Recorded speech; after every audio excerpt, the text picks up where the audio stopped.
Across the UK, online and on DAB. A new kind of talk radio. We'll get you talking. Talk radio. Dear God. Absolutely incredible. Now, coming up on tonight's show, dear listener, it's busy. We've got Iain Anderson from Jethro Tull. We're continuing the great American novel. We are compiling a list of people whose name ends with man, Honor Black Man, Superman, and I'm handing out nicknames that will be your nicknames for the rest of my time here at Talk Radio, which might not be very long. Across the UK, online and on DAB. Take a far-out trip into the twilight zone of late-night radio with Iain Unmissable late-night radio with the original king of unconventional conversation. Make contact with Iain. Late Night Iain Lee on Talk Radio. We have ways of making you talk. Yes, Alan! Hi, Iain. Yeah, Alan, we've not even started! I've just logged onto the... Watch me! You can watch me! Don't promise it. Right, come and watch facebook.com/Iain Lee. You can watch me, guys. You can see me speaking as well as hearing me speak. And I'm wearing, tonight's show is sponsored by Jeet Kune Do, Bruce Lee martial art. Bruce Lee self-devised martial art, Jeet Kune Do. Sponsored by Jeet Kune Do. Tonight's show sponsored by Jeet Kune Do. Tonight's show, Alan, is sponsored by fighting. Ooh, people have been saying, Iain, you've got to do more topics. You've got to do more topics. Well, tonight's show is a fighting special. I want to hear about fights you've been in, people that have beaten you up, people you have beaten up, fights that you've stumbled into by mistake, fights you've managed to avoid. And the biggest number of people that have piled into you. 0344 499 1000.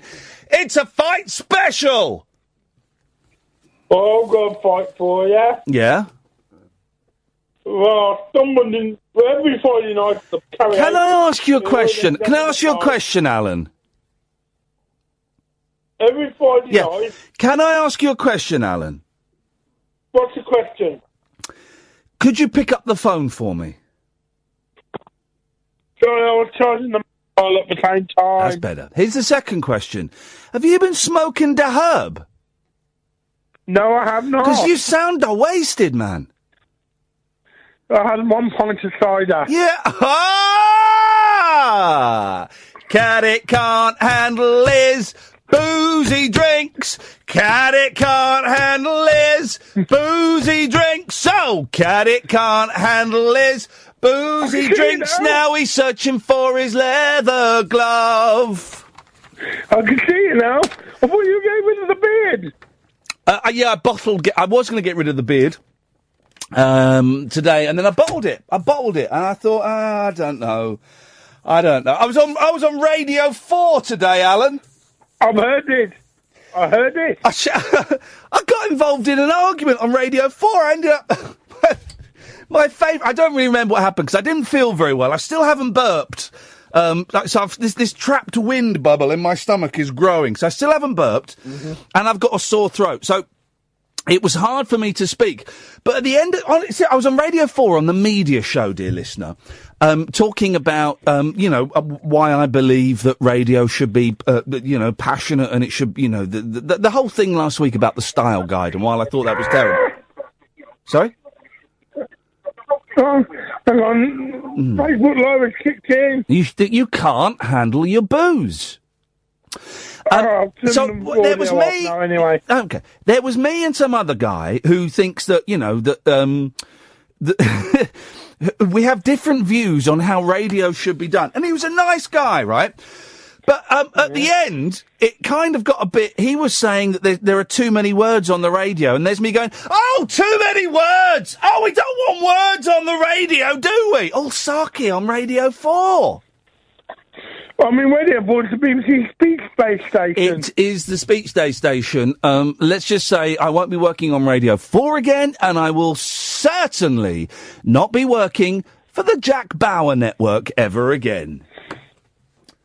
I would stand a better chance of working on the Jack Bauer network if I'd have gone to the boss of Jack Bauer and done a whoopsie on his desk. I would stand more chance of being employed by Jack Bauer if I'd done that instead of if I'd ranted on this show and on Twitter and on Radio 4. But here's the thing, would Global be any better? Yes, it would be. Anyway, we're disappearing slightly up our earphone socket here. So, Alan, what have you called in for? I want a nickname. Hey, straight away, first cab off the rank. And I have to get into my slightly zen state to find the nickname as it comes. The nicknames won't be coming from me, by the way. The nicknames will be coming from my spirit guide, Marcus. Who is a Native American chap. Not Native American, he's an Indian man. He's not even the spirit guide, he's a bloke. Just feeling the vibes. Yeah, got your nickname. Now, when I hand it out, you have to stick with it. Okay. Caddick. That's my surname. Now it's your nickname. And the double as my surname as well. Exactly. Listen, they're not all going to be winners. Okay, can we change the screen, please, Catherine, to his nickname, which is now Caddick? Okay? The Cat Killer. That came from nowhere. That came from nowhere. No. Caddick. Christmas for Alan Big Belly. Caddick, the Cat Killer. I like it. You got it. Type it on the screen, Catherine. So if Caddick ever phones up Julia Hartley-Brewer, she'll go, oh, we got Caddick the Cat Killer coming on. 0344 499 1000 is the telephone number if you want to give us a call. I am wondering how honest I can be with these nicknames. If I'm too honest, it could be perceived as being cruel. And I'm not a cruel man. I'm a fair man. Good evening, dear listener. Busy show this evening. You remember yesterday we started the Great American Novel, which was made up of quotable quotes from books, films, nanas, plays, history. We're carrying that on today. That's going to continue all week, okay? So you can dip into that any point you want. I am giving away nicknames. We are looking for the list of the greatest people whose name ends in man, Superman, on a black man. I'm saying on a black man, not... I'm saying the actress, Honna Blackman. Honna Blackman. I'm not saying on a black man. Okay? So I'm not putting anything on any persons of colour. Nothing. I'm saying Honna Blackman. Okay? The actress. 0344 499 1000. We've got Iain Anderson from Jethro Tull. And here's it's a fight special as well. Your story's about fights, anything to do with fights. That's a lot of topics. But here's the one. I still haven't burped since yesterday. Right? I mean, agony is a strong word, which is why I'm using it, because I am in agony. If anybody... I'll take that one next time it pops up. I'll take them straight to air. I'll take them straight to air, little bottler. I am in agony, so if anybody can tell me how I can burp, then for the love of all that is holy, please. I am suffering. This is... I can't even begin to describe how uncomfortable my body is. My body. 0344 499 1000. If you go to facebook.com/Iain Lee, you can see me now pointing a pen at you. That's...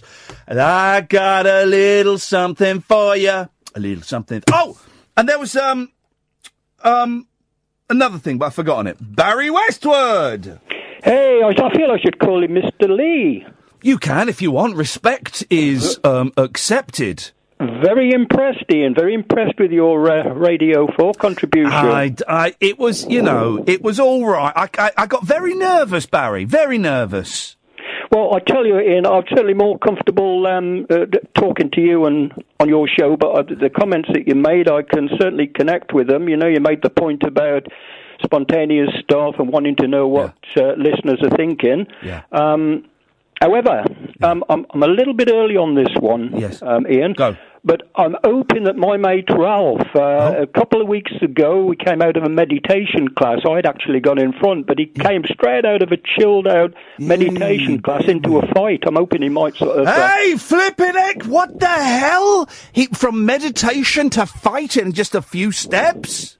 Well, I'm glad I missed it. I'm a pacifist. I don't like to see any stuff like that. But can I ask you a question that was thrown to me on Twitter the other day? Yeah, of course you can. Because I like to consider myself a pacifist, but where do you stand on World War II? That's a very, very good question. Yeah. And I'm influenced because I lost an uncle who was 21 at Anzio Beachhead, the same place that Roger Waters' father was killed. So every family, certainly our family, was badly, badly affected. Yep. I sort of mull over it, There's no easy answer. War. There's no easy answer because it could be argued very easily that World War II was a just war. And I can't think of very many other examples. I can think of no other examples off the top of my head of a just war. But by saying that war was just, that means I'm not a pacifist. Because pacifists are against all war.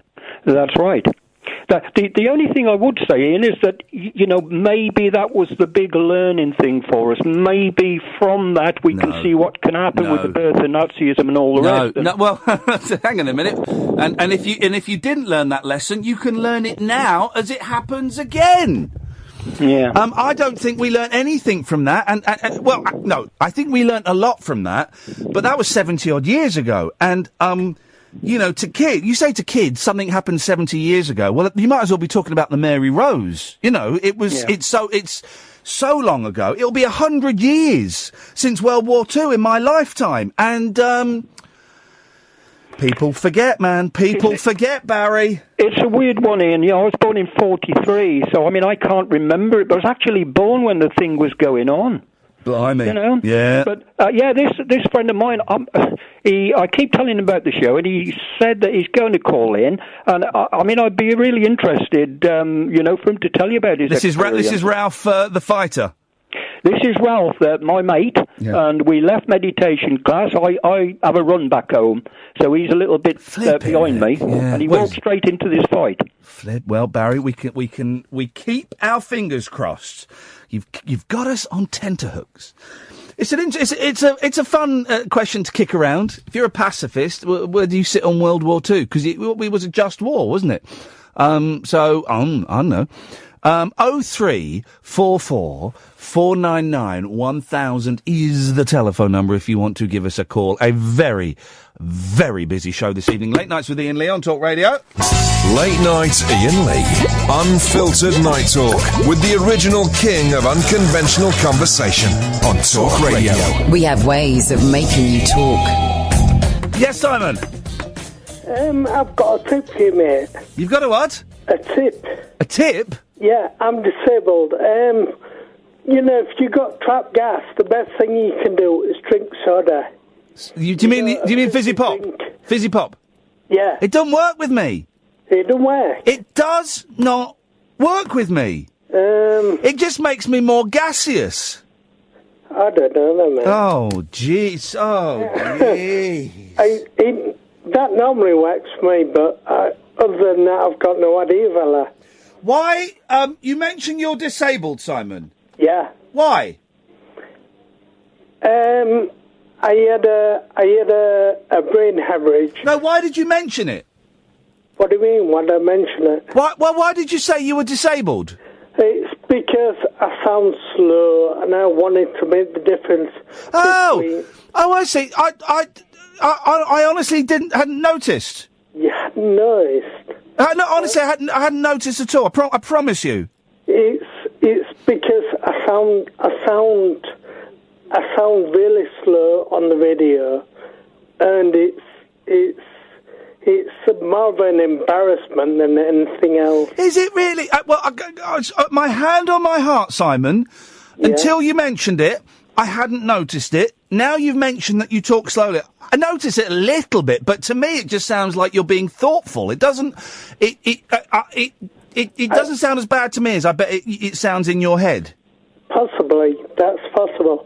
I don't want to come across as I'm a virgin alcoholic or something. Oh no! Oh bless you, man. No, you don't at all. So did you? Sorry, did you say you had a brain aneurysm? Well, yeah.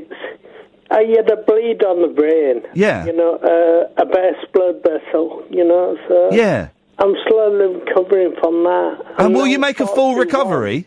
And I had that when I was 15. So it's. Yeah.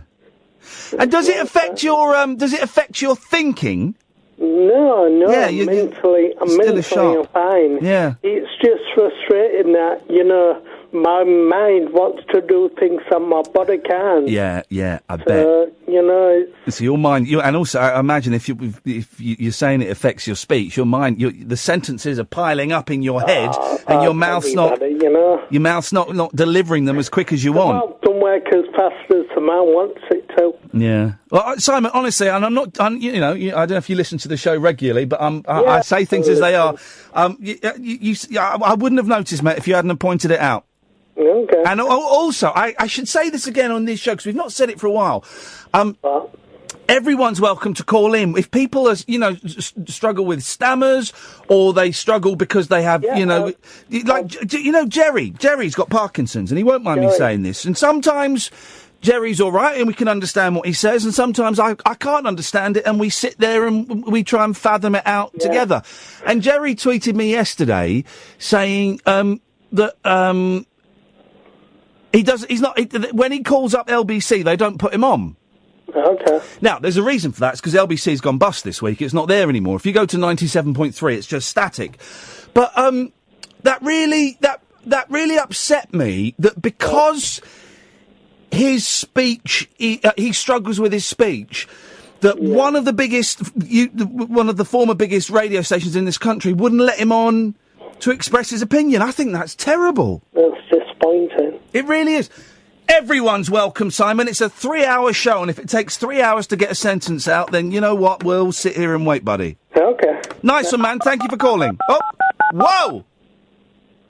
That's nice to know, mate. There we go. Simon, nice to talk to you, man. Thanks a lot. Yeah, speak to you later, mate. Bye-bye. There we go.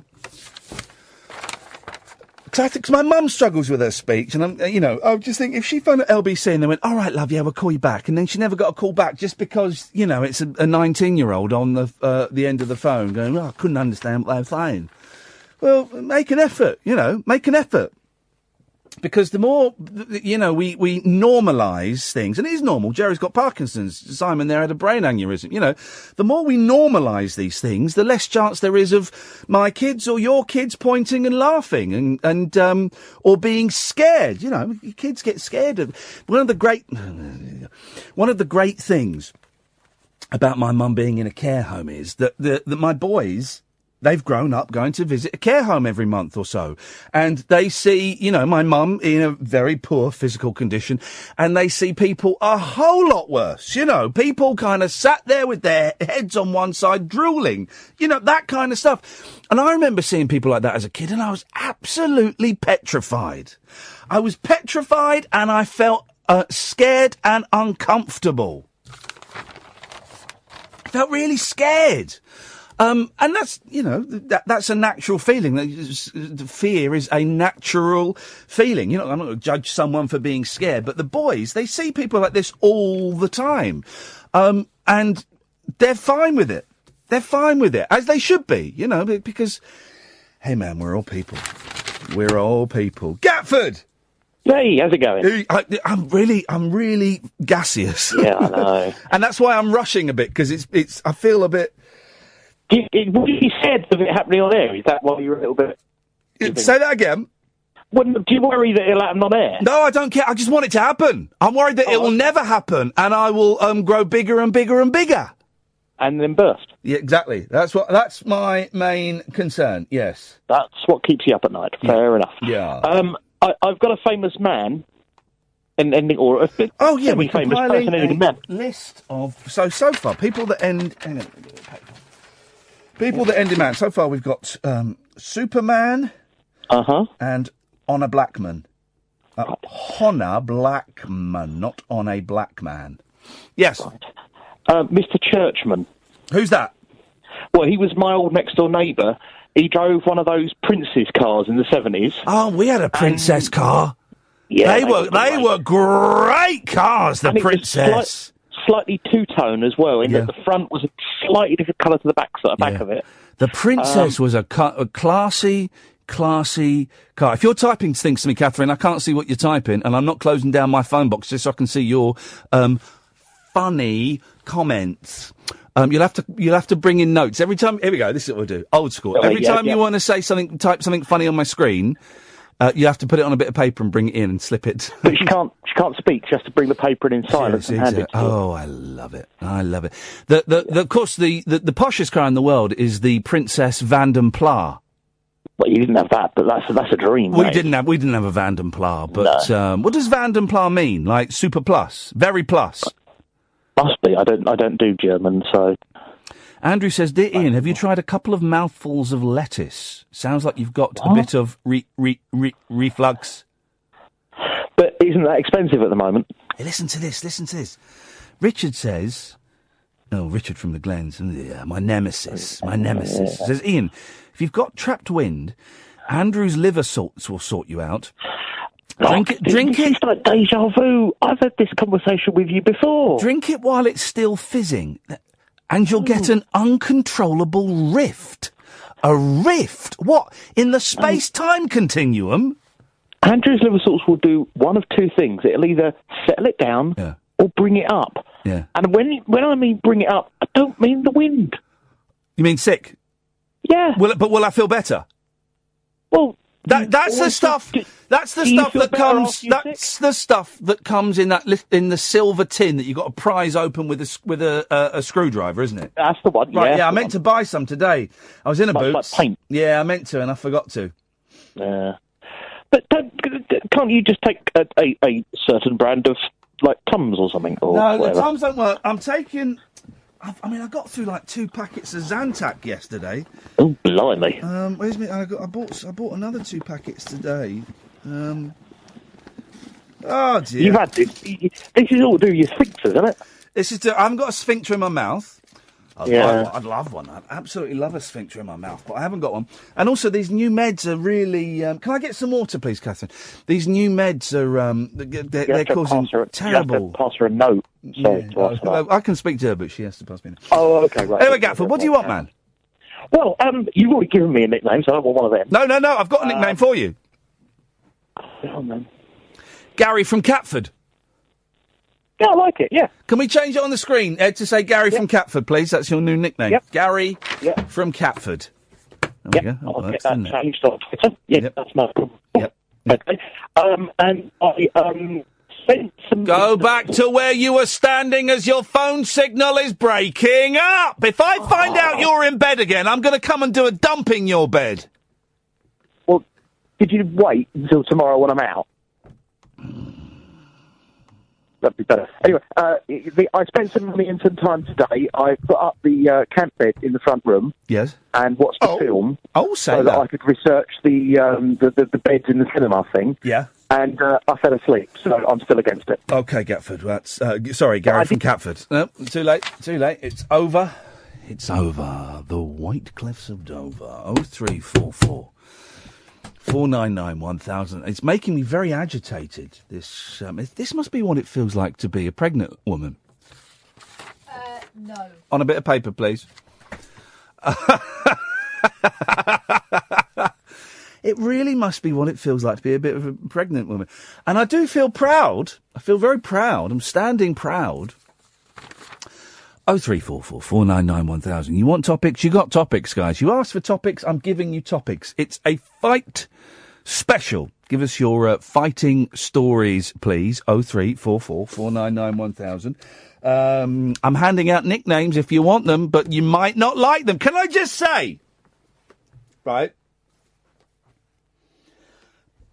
I'm going to hand out nicknames, and you may not like the nickname you get. Okay? You might find it quite upsetting. You might take it personally and be really offended by it. You sure you want to play with the devil? Because that's what's happening tonight. Playing with the devil. You call up? That's exactly what I was thinking. You call up? You ask for a nickname. I'll give you a nickname. I'm the devil. It's my nickname. You might not like the nickname you get. Do you like them odds? You sure you want to play? 3 people just put the phone down then. Did you see that? There were 3 people on the switchboard and they just put the phone down then. They didn't like the odds. 0344 499 1000 is the telephone number. You feeling lucky, punk? The wild man of late night radio is back. Iain Lee on Talk Radio. We have ways of making you talk.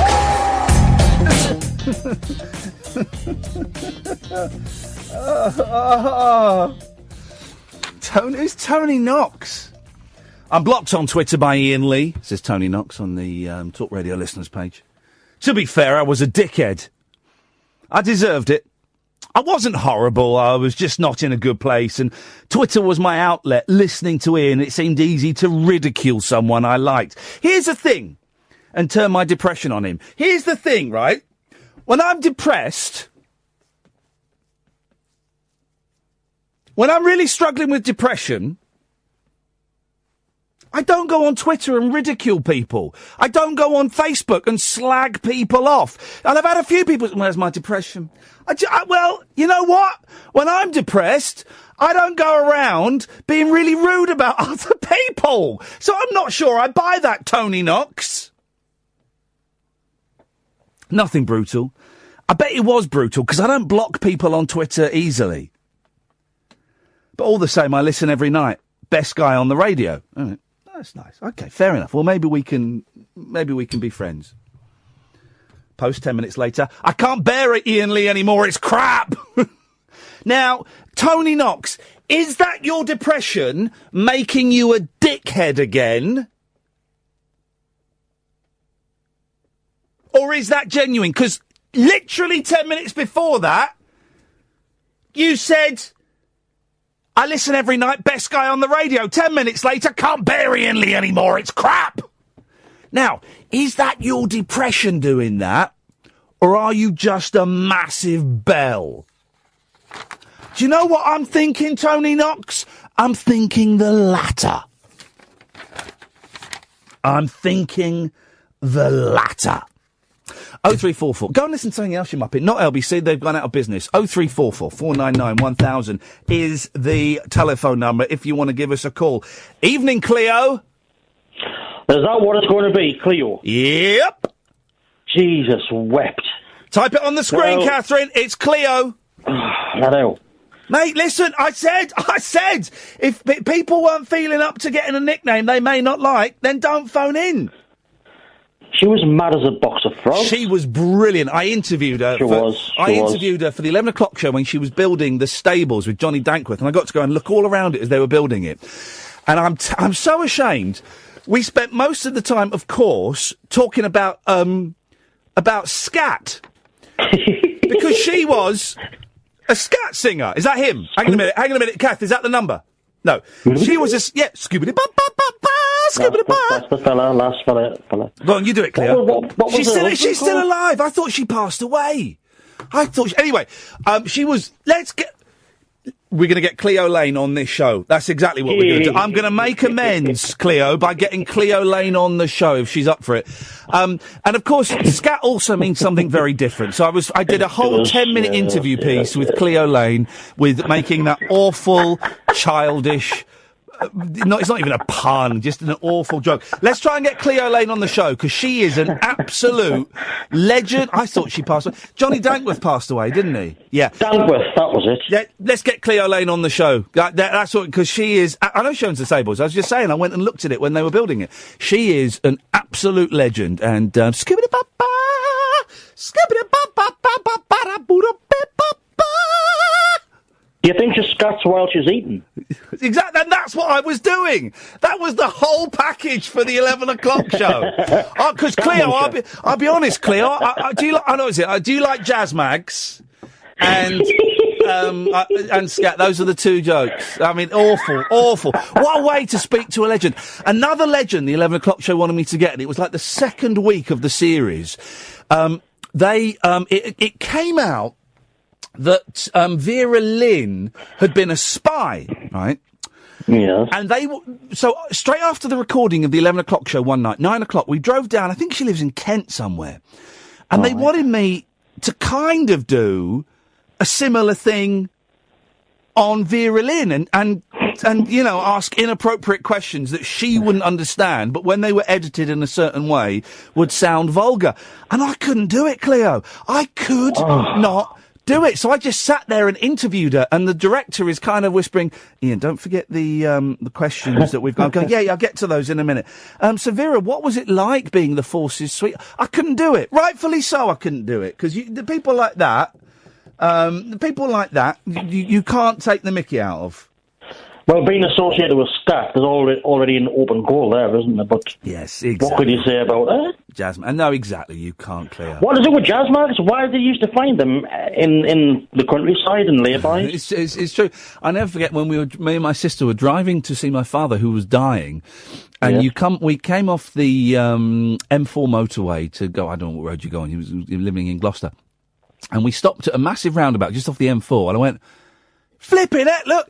And there was a bush with some bush in it. There was a bush that had a couple of jazz bags in it. And I went, look at that. That is the 1970s personified.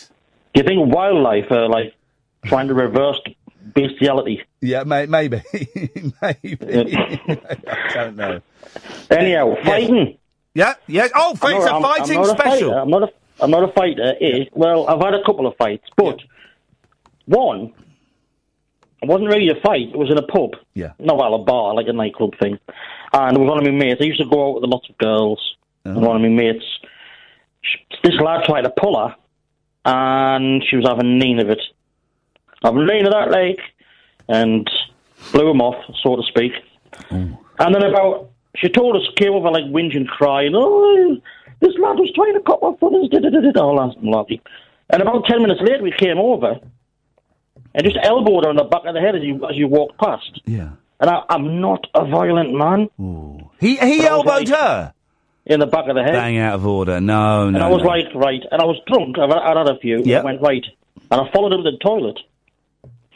Oh. And I don't know what the hell came over us. And he swore at us. I'm not going to say the word. But he went, are you with that bleeping bitch out there? Yeah. And I went, I just turned around and floored him. Never hit anyone. Cleo, flipping heck. But the thing is, I was crapping myself because I'd hit someone. Yeah. And his mates jumped on us, trying to keep me off him. And I was like, he'd flatten this. I'm soft as claret. I don't fight. Anyhow, but that's the only thing. That's not a fight. It's more like an ill thought out response. I have never hit a man or a woman. I never hit a woman. I should just say that. I've hit a child. hit a child with a full-on fist. Oh, that's all right. You've hit children. That's no, good. I've never punched someone with full force. Yes, I used to do the old kung fu on a Sunday and would enter a few tournaments, but you got pads on. I've never, and it's my greatest regret, I've never hit someone full force with a bare knuckle. It was great. Do you know what it was? The weirdest bit about it was, I had to try and pretend like, you better not get up because I'll knock your head off, and I was actually breaking it. Yeah, you have to play the tough guy. Like, he's not worth it, Mara. And I'm like, you better stay down, and all that stuff. I was actually breaking it. Flipping it. I felt class when I walked out the bar door. Isn't it a crazy world, Cleo? Cleo. Anyway, listen, we're going to get her on. We're going to send out an invitation. We're going to get Cleo Laine on the show. Absolutely. I thought she passed away, but of course it was Johnny Dankworth, a fella that had passed away. We shall get her on. I'm playing at a place. I'm playing at the Stables on March the 3rd. It's sold out, guys. Unlike Nottingham, where due to purchaser apathy, the show I was doing in Nottingham on April the something has been cancelled. Purchaser apathy. 0344 499 1000 is the telephone number. The phones have gone nuts tonight, so I can see loads of people calling, okay? There's about four... once it's gone, there's 3 lines ringing through at the moment, so, you know, just, you know, chill out, guys. Just chill out. Late Nights with Iain Lee, Talk Radio. Late Night Iain Lee. On air and off the leash. On Talk Radio. We have ways of making you talk. Late Nights with Iain Lee, Talk Radio, Mondays to Fridays, 10 till 1. Don't forget, guys, podcasts ahoy! I find it very hard to speak. Podcasts ahoy!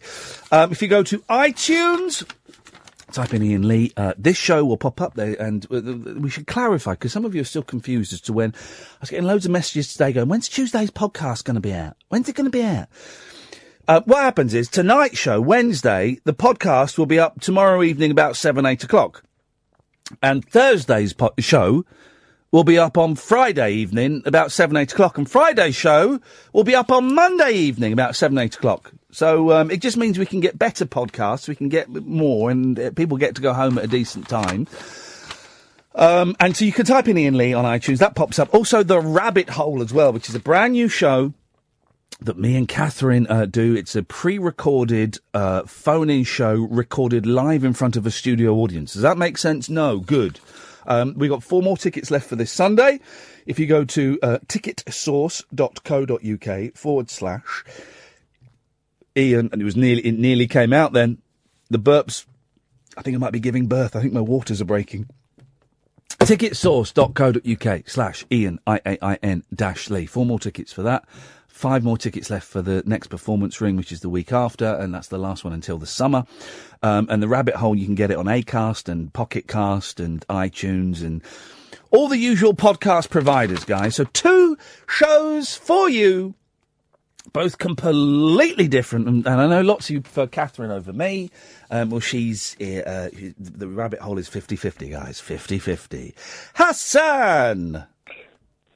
Lee, how are you? Yes, you, Hassan! I'm alright. I've just come back from Dubai for 10 days, so I've missed a lot of your shows. I did catch up some of your podcasts, but been following your stuff on Twitter. I've been trying to keep up with you. Would you say I'm working on a joke, right? Yeah. Would you say is Dubai in the Middle East? Yeah. Okay. I would say that. No, hang on. Where are you going with this? I'm working on a good joke here. Hang on. Right, I'm going to say I've just been on holiday to the Middle East, right? You say Dubai, ? Okay? Hey, Hassan, I've just been on holiday to the Middle East. Dubai? Yeah, quite a bit, actually. They've got some great shops over there. Yes! That is a joke! That's up there with Jamaica. No, she went of her own accord. Singapore, no, he's quite wealthy, actually. And Jakarta, no, we got a plane. Whatever tickles your fancy, mate. Hey, I'll tickle your fancy a minute, fella, and you won't see me coming. What? You won't see me coming. Oh well, I won't see you at all, mate. No, exactly. Right, and I'll be wearing ninja shoes, so you won't hear me. So when I do tickle your fancy, it'll be a real surprise.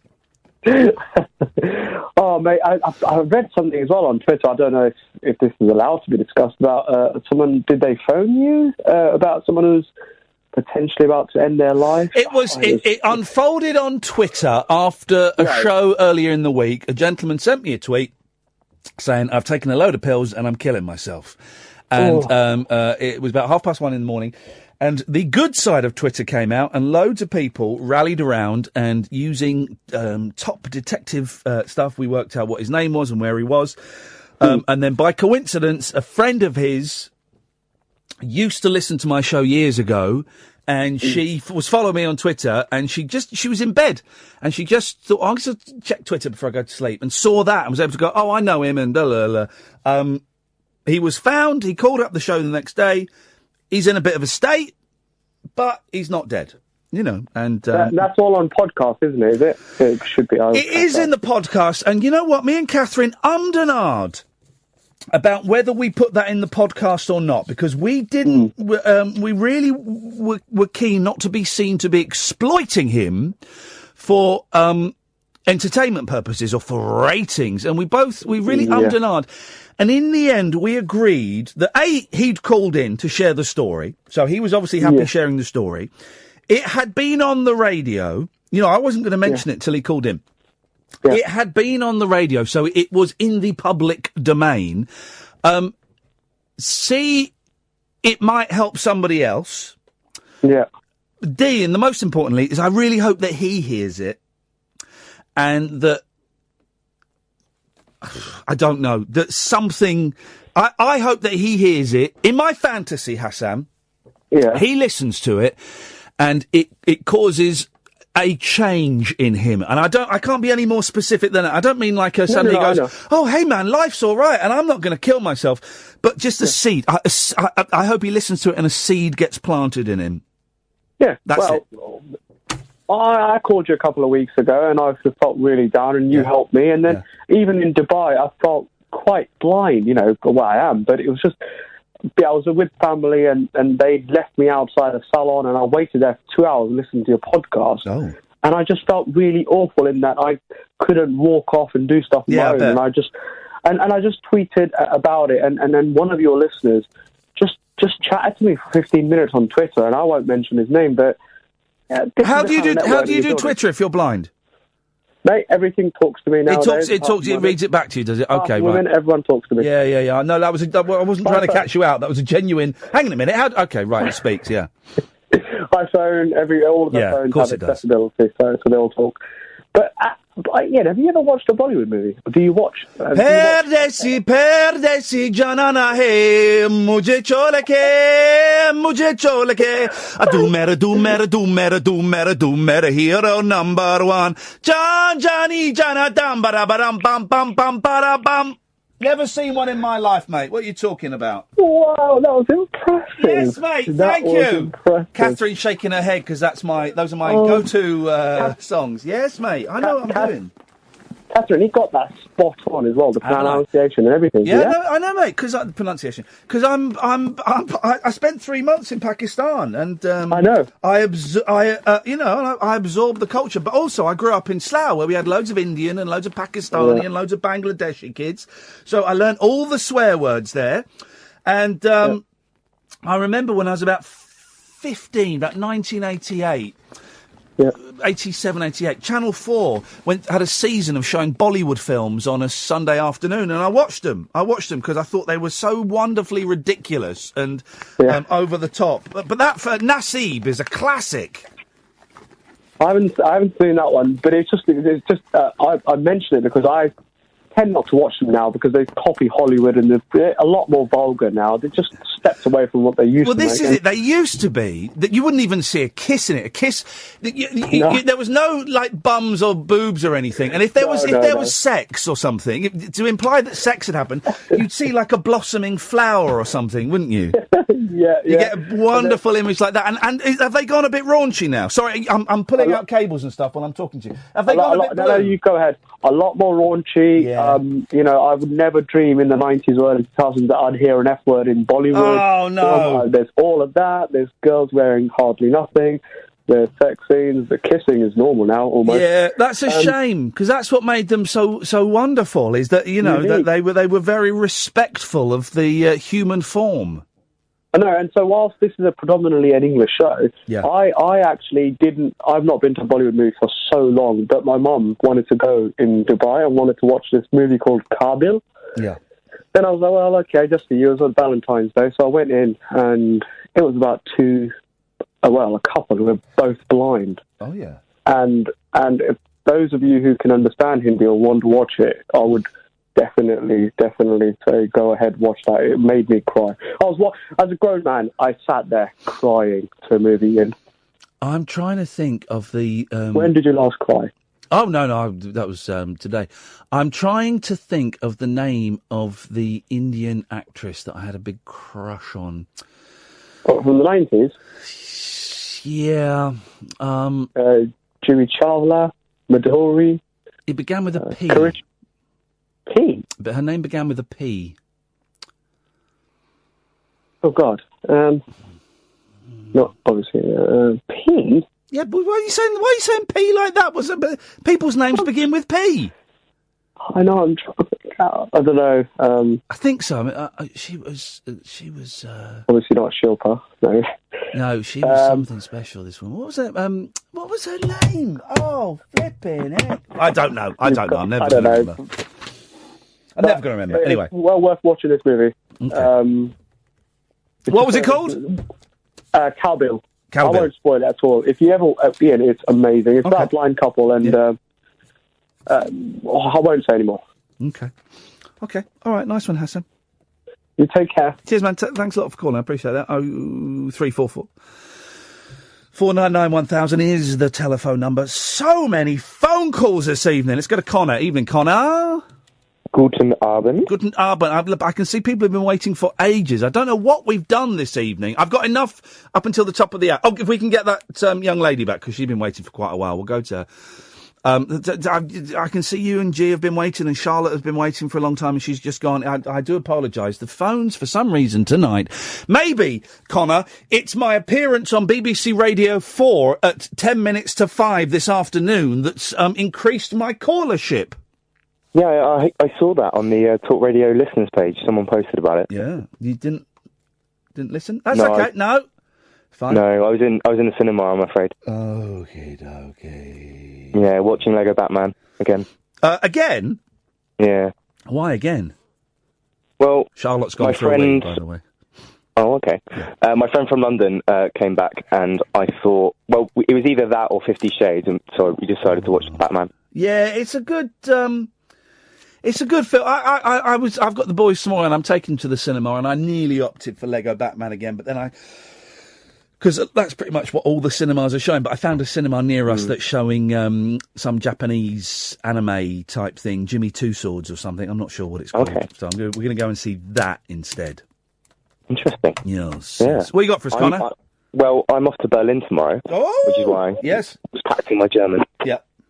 So I'm going to the Berlin Film Festival. Yep. And I'm trying to see the last Wolverine film, which is having its world premiere there. Logan! Yes. This time, his time has come. Logan, your time has come. You're now old Wolverine, and I know you've retired from the X-Men, but Jesus Christ, man, we bloody well need you out there again. We got a weird psychic girl, and Jean-Luc Picard is well old now, and his base has collapsed. I've seen the trailer. I hope I'm not spoiling anything, Connor. I've seen the trailer. No, I've seen them as well, yeah. Okay. It's going to be very violent, but that should be good. But I don't know if I'm going to get tickets, because they came out online, but on Valentine's Day. Yeah. But they sold out in 10 seconds. Oh. So I didn't get any. So I'm going to have to queue in Berlin to get them.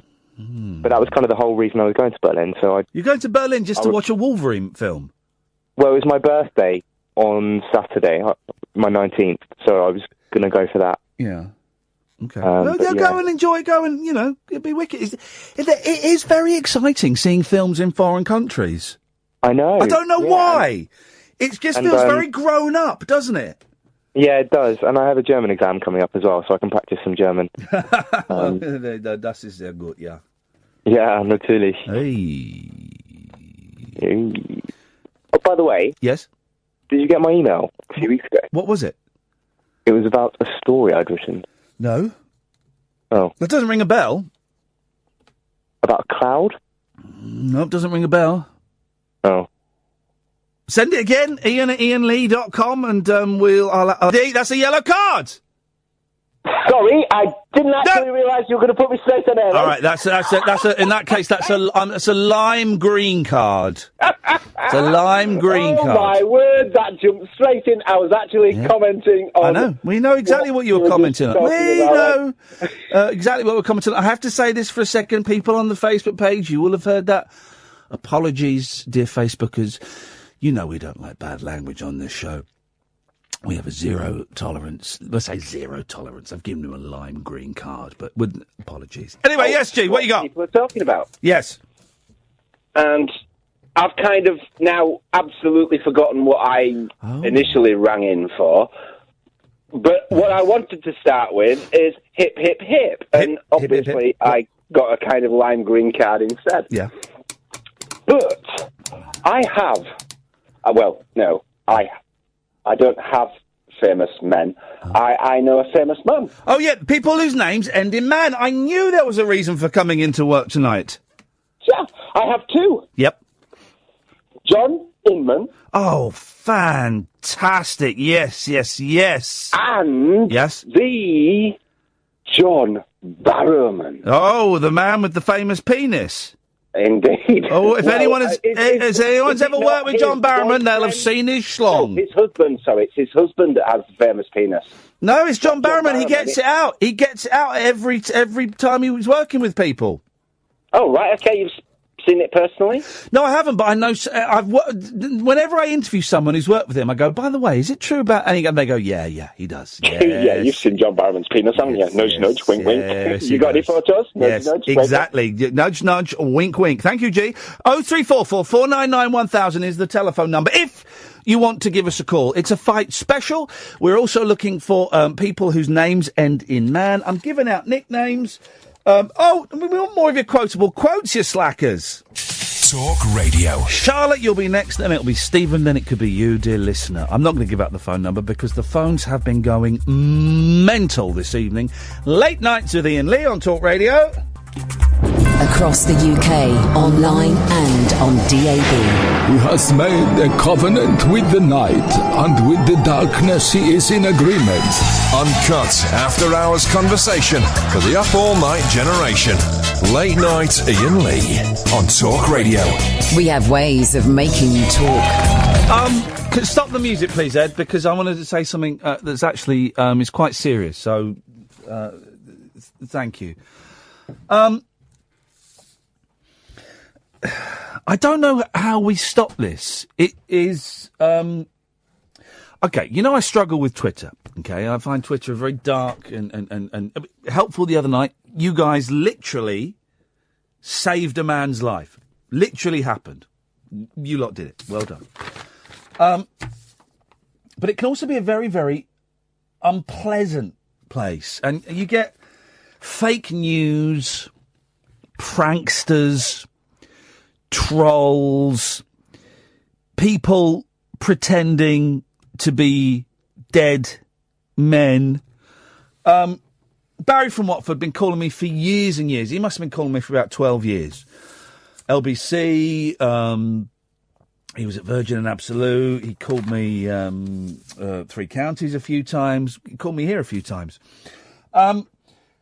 He was brutally suffocated. It was late last year. I've looked into this. I've got the details. Late last year, his son Dave, who is a drug addict and a violent thug, suffocated his dad in a Dutch oven. For those who don't know what a Dutch oven is, I suggest, Google it. Not going to go into the details here. Now, no one knows if it was just a bit of fun that got out of hand. No one knows if Barry had asked to be placed in the Dutch oven for some form of sexual thrill. I don't know. But he died. He died. And Dave has been sentenced to 14 years in prison.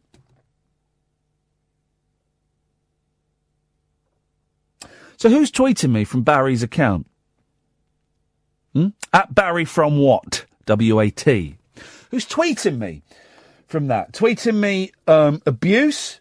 Here we go. 6 minutes ago. I am alive, you long streak of wee-wee.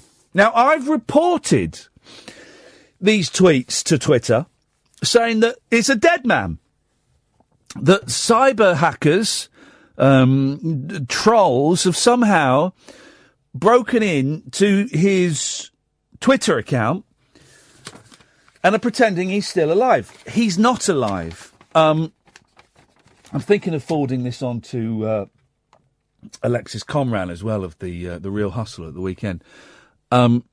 Because if you are approached by anyone claiming to be Barry from Watford, it's not him. He died. With that in mind, on with the show. Charlotte! Hello. Hello, Charlotte. I'm going to stand up, Charlotte, because maybe that will ease the discomfort, what I am feeling. An idea is if you go on your hands and knees, it sometimes untwists the intestines. And I don't know if I need my intestines untwisted, but I will get down on my hands and knees. I'll give it a try. Yeah. And sort of move your tummy around, and sometimes it releases things. Okie dokie. So have a little... I'm on my hands and knees.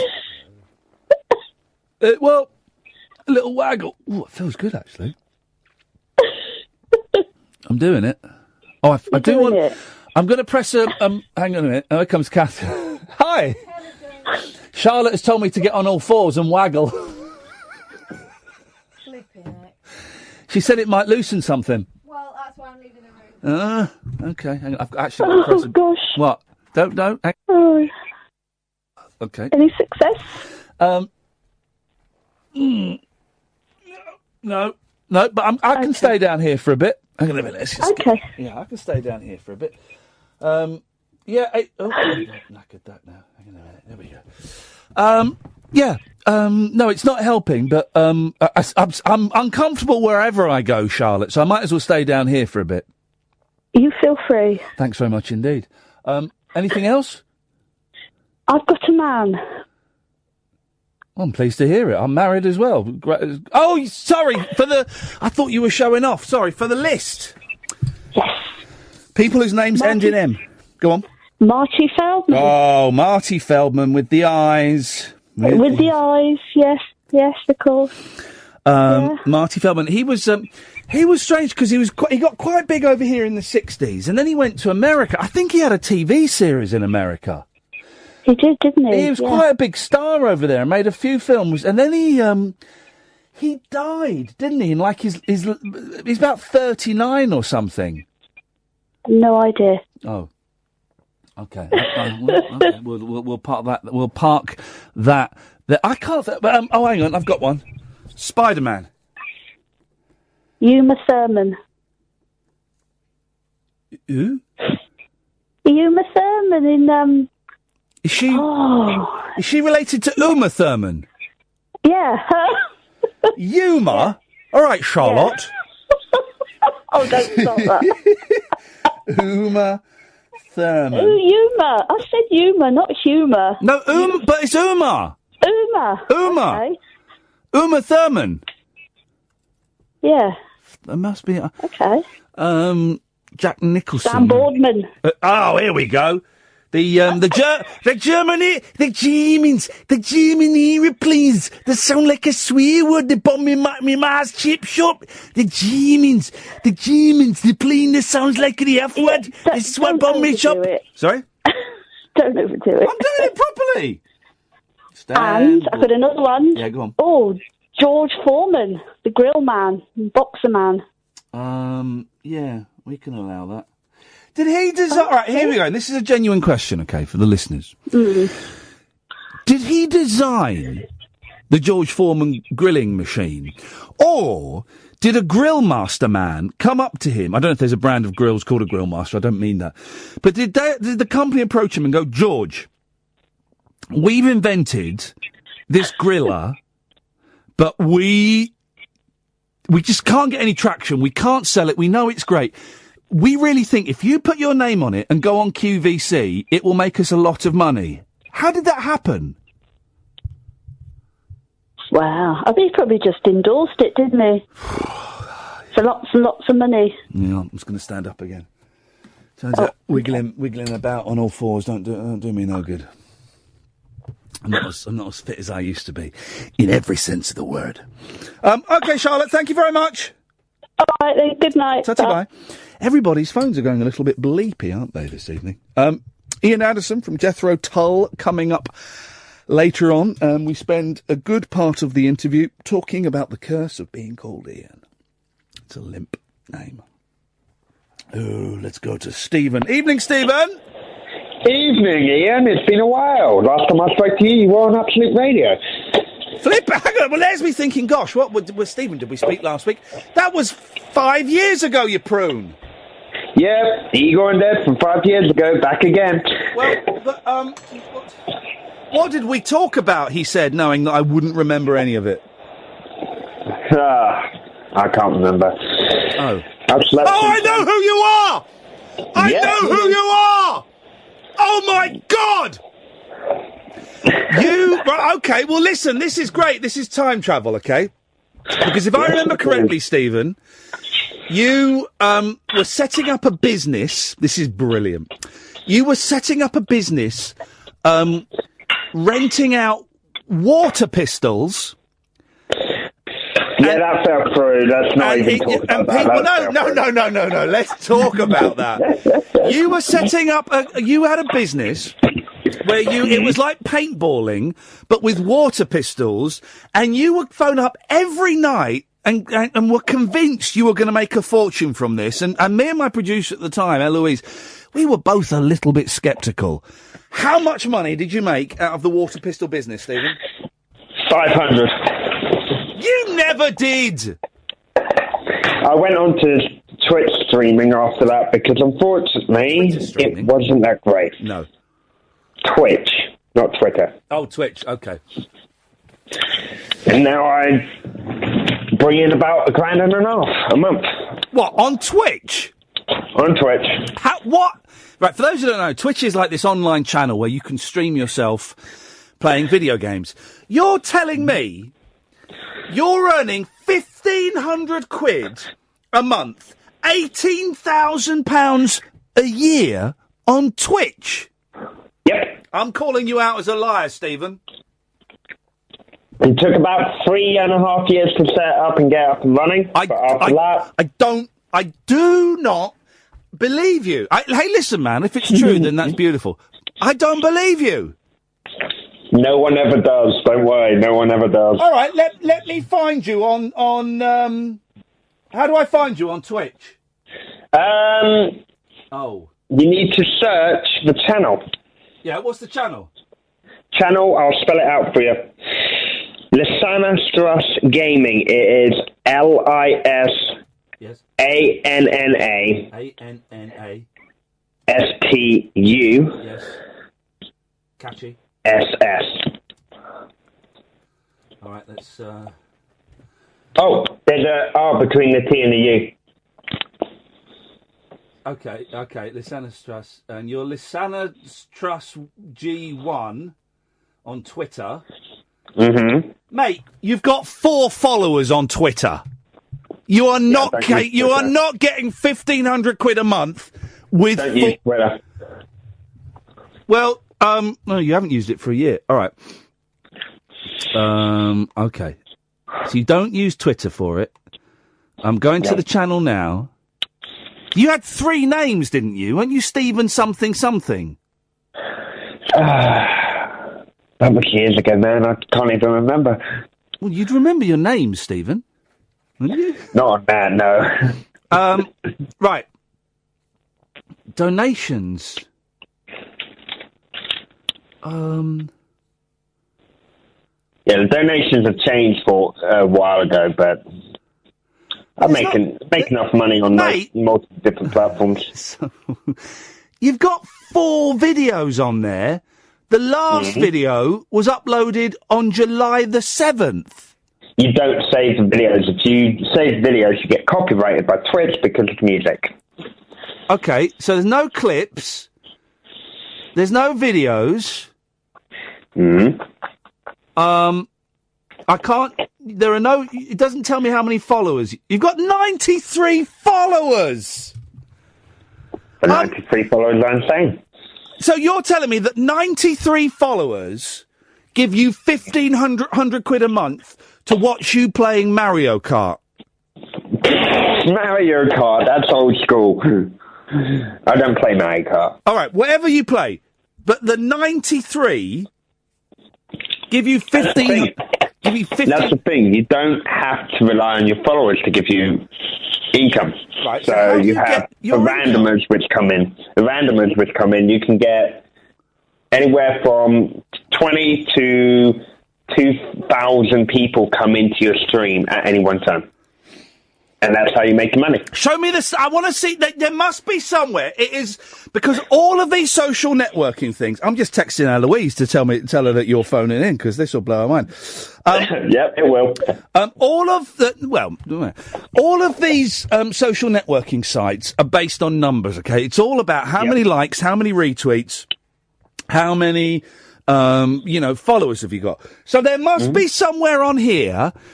I can see a very high number. Now, whether that be donations or that be viewers or that... There must be somewhere on your Twitch channel a very high number. Well, a very high number, I can tell you... Yes. ...is total viewers over a period of 6 months. Yeah, where do I see that? It's directly underneath the video screen. Where? Oh, my God. There should be a little eyeball-like signal, and then next to it is a number. Yeah, 13. And that's every 6 months. 13. Nope. Yeah, there's an eyeball. Total viewers. Yeah, total viewers. Yeah, there's 2,539 in 6 months. Where does it? It doesn't say that though. It says 13. I've got 2539 here. You're Lisanus Trust, yeah? Yeah, the Sanus Trust. And you play the Sanus Trust. And you play Eve, yeah? Yes. 13 people watched it. That was last stream. No, you're looking at the wrong thing. What am I supposed to... What, flip it? God, I remember how frustrating you were! I wish you were doing the water pistol business. Me, you both. Well, listen, Stephen, I'm glad you found me, and if it's working for you, buddy, that's beautiful. Well done. And I'm glad to see you're still on the radio, my friend. Stephen, listen, we'll speak again, mate. Take care, fella. Bye-bye. Yeah, take care. Bye-bye. Isn't that funny? I remember... Oh, God. Well, he's grown up into a young... Is that... Can someone... I don't want to call the fella out. You know, listen, if he is, that's beautiful. Well done. Who wouldn't want to earn 18 grand a year playing video games? I would. I'd love that. I don't want to call him out on that, but the Twitch is... Because I registered with Twitch. I think I'm Mr. Iain Lee on there. But I've got really poor internet in my house. It's very, very laggy. And so you sit there playing a game and they can see you and people comment while you're playing. And all they were saying was, yeah, this is really laggy. Yeah, I'm going to go. 0344 499 1000, Late Nights with Iain Lee, Talk Radio. Unmissable late night radio with the original king of unconventional conversation. Make contact with Iain Lee. Late Night Iain Lee on Talk Radio. We'll get you talking. Evening, dear listener. You can watch the show if you go to facebook.com/Iain Lee, my Facebook page. Have a little look around while you're there. Follow me on Twitter as well, at Iain Lee, IAINLEE. One more bit of business. You can download the Talk Radio. I think my flies might be undone. Yes, they are. You can download... I felt a breeze. You can download the Talk Radio app for Android and good phones. If you go to your store online, Talk Radio, and you can listen to the shows via there. That's how I listen to it in bed. That's how I listen to Bob Mills and Howard Hughes on a Sunday night. 0344 499 1000 is the telephone number if you want to give us a call. We are compiling a list of people whose names end with man. I've not burped and I'm feeling bloated. And there's going to be a big, and it's got to be a burp. A fart would not suffice. And I hate to, I'm being, it wouldn't do it. It wouldn't do what needs to be done. It needs to come up through the esophageal passage. If anyone's got any tips on how I can burp, seriously, it's a fight special. Tell us your fight stories, please. And, whatever else you fancy. I don't care. 0344 499 1000. Good evening, Robert. Hello. How are you? I'm feeling windy. I'm actually really, really uncomfortable. Oh. Yeah. Take a deep breath. Take a really deep breath. Yeah. Then squeeze your belly. Yes. then it should come. Oh, it doesn't work like that, man. Jesus. Yes, even he couldn't cure this, I don't think. Anyway, Robert, don't worry about me. What have you got for us? I'm just asking about your Periscope on YouTube. Just want some updates. When's it happening? I've got a lot of friends I've invited to watch your show, and I don't. What do you mean? I've got a lot of friends I've told, look at Iain Lee on Periscope. He's brilliant. You'll love it. He's got a 360 camera. We did that tonight before the show. Oh, did you? Yeah. Oh, we did one tonight before the show. So that's up.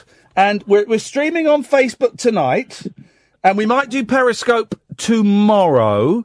And also on Sunday night, we're going to Periscope the Rabbit Hole recordings. Sunday night. Oh, that was good, by the way. I liked your show you done with a lot of the usual guests you have, but he's wrong. Well, I download the Rabbit Hole podcasts, Robert. That's all I can say. But Sunday night, we're recording one and we're going to Periscope it all so you can watch and join in.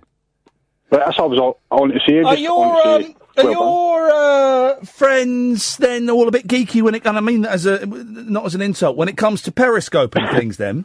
Oh, well, half of them are, but half of them don't believe what I'm saying. They go, wait a minute, Iain Lee's not been on since December. Huh? What are you talking about? Oh.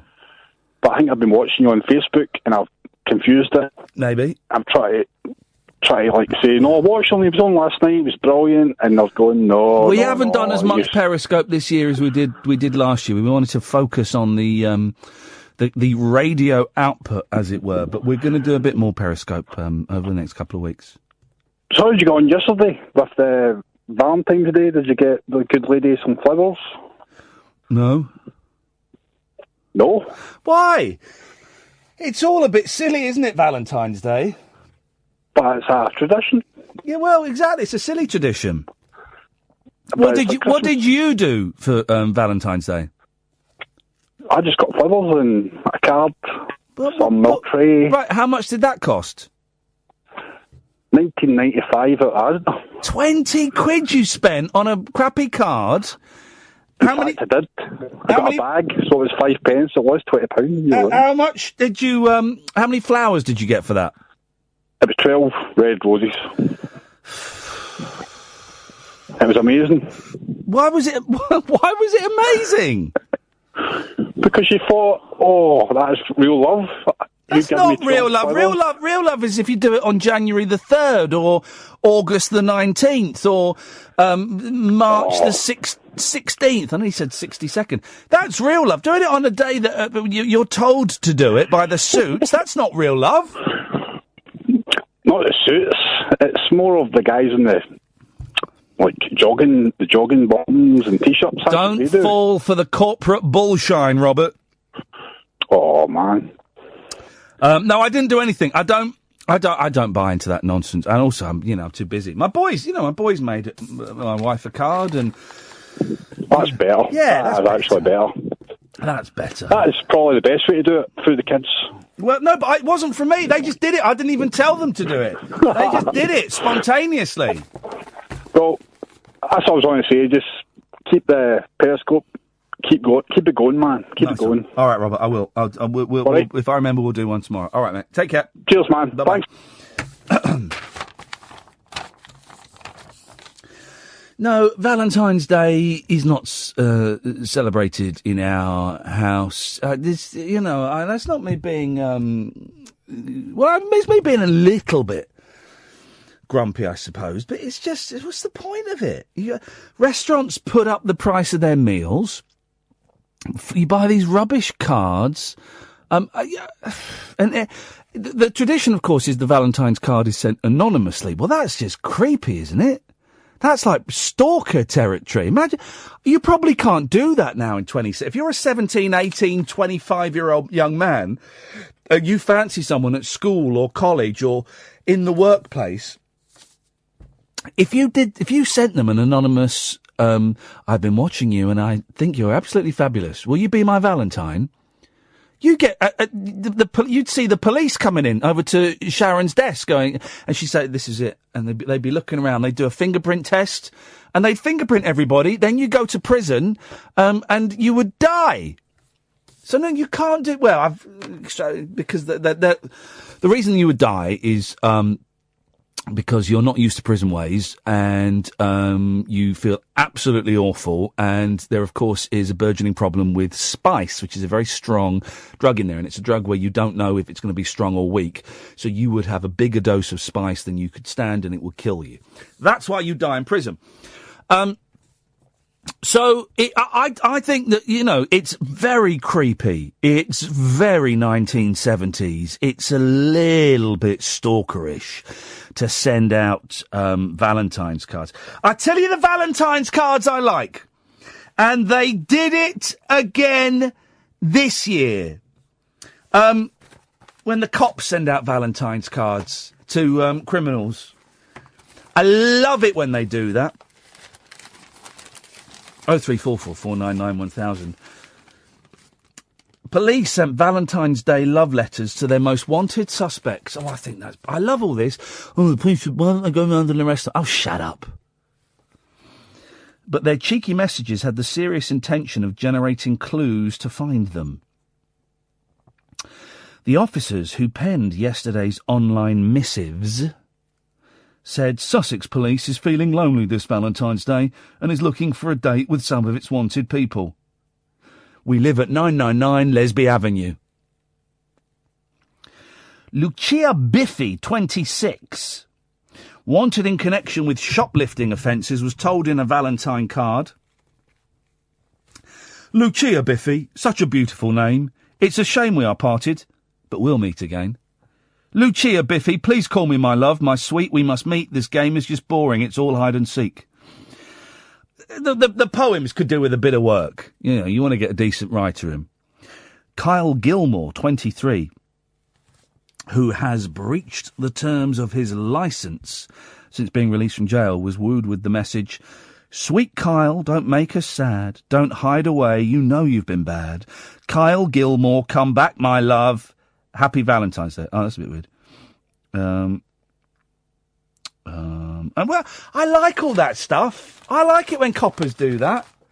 People get really funny about it, don't they? If the police does jokes on Twitter, bare jokes on Twitter. I like it. Bit of sense of humour. It's what we want from our coppers. 03444991000. For the first time since the show began, I have an empty switchboard in front of me. Please come and fix that.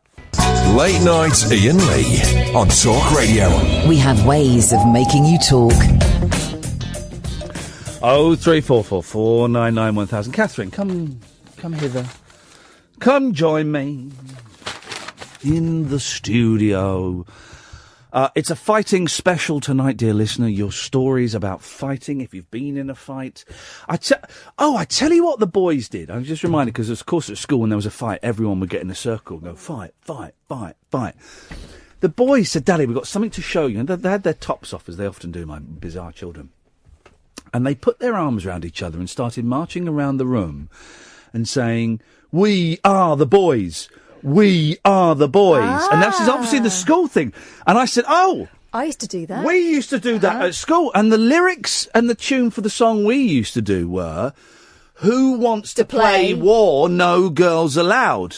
Who wants... And there was another one, we won the war in 1974. This would have been in about 1978. So right. It was, but who wants to play war? No girls allowed. So I taught them that. We used to say, we had two particular favourites.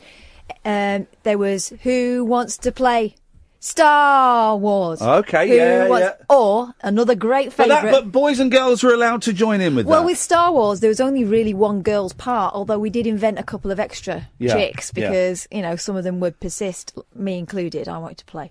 Yeah. So I was Princess Leia's, ugly sister and that. Yeah. Or we'd play Anybody in the way gets a kick up the bum. Oi! Yeah, exactly. And it would end up, you were either on the end of that line or you were the one getting kicked. Yeah. So it would be the entire playground would be empty. There'd just be this swinging arm. Is there a book? So you will know, dear listener, is there a book that details the history of playground games and chants. Wouldn't that be great? And wouldn't it be? You'd need a tape with it, wouldn't you? Well, wouldn't it be good to know though that, say, for example, who wants to play? That went back to Victorian times, or because obviously all the nursery rhymes come from Victorian times or before. Ring a Ring of Roses about the plague and all of that kind of stuff. But you do wonder how many of the games, if my kids are playing games that I played 35 years ago, and I know that I was playing games that my parents played 15 years before, well then how far back does it go? Well, of course, do they still do this? Good morning, Mrs. Nana. Good morning, everyone. Yeah. I remember once we got in so much trouble with Mrs. Riley, our headmistress in the in the primary school.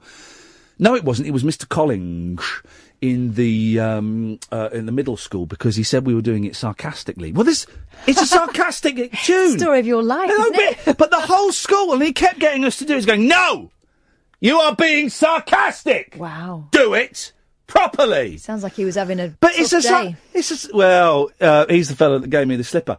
It is it's a sarcastic tune.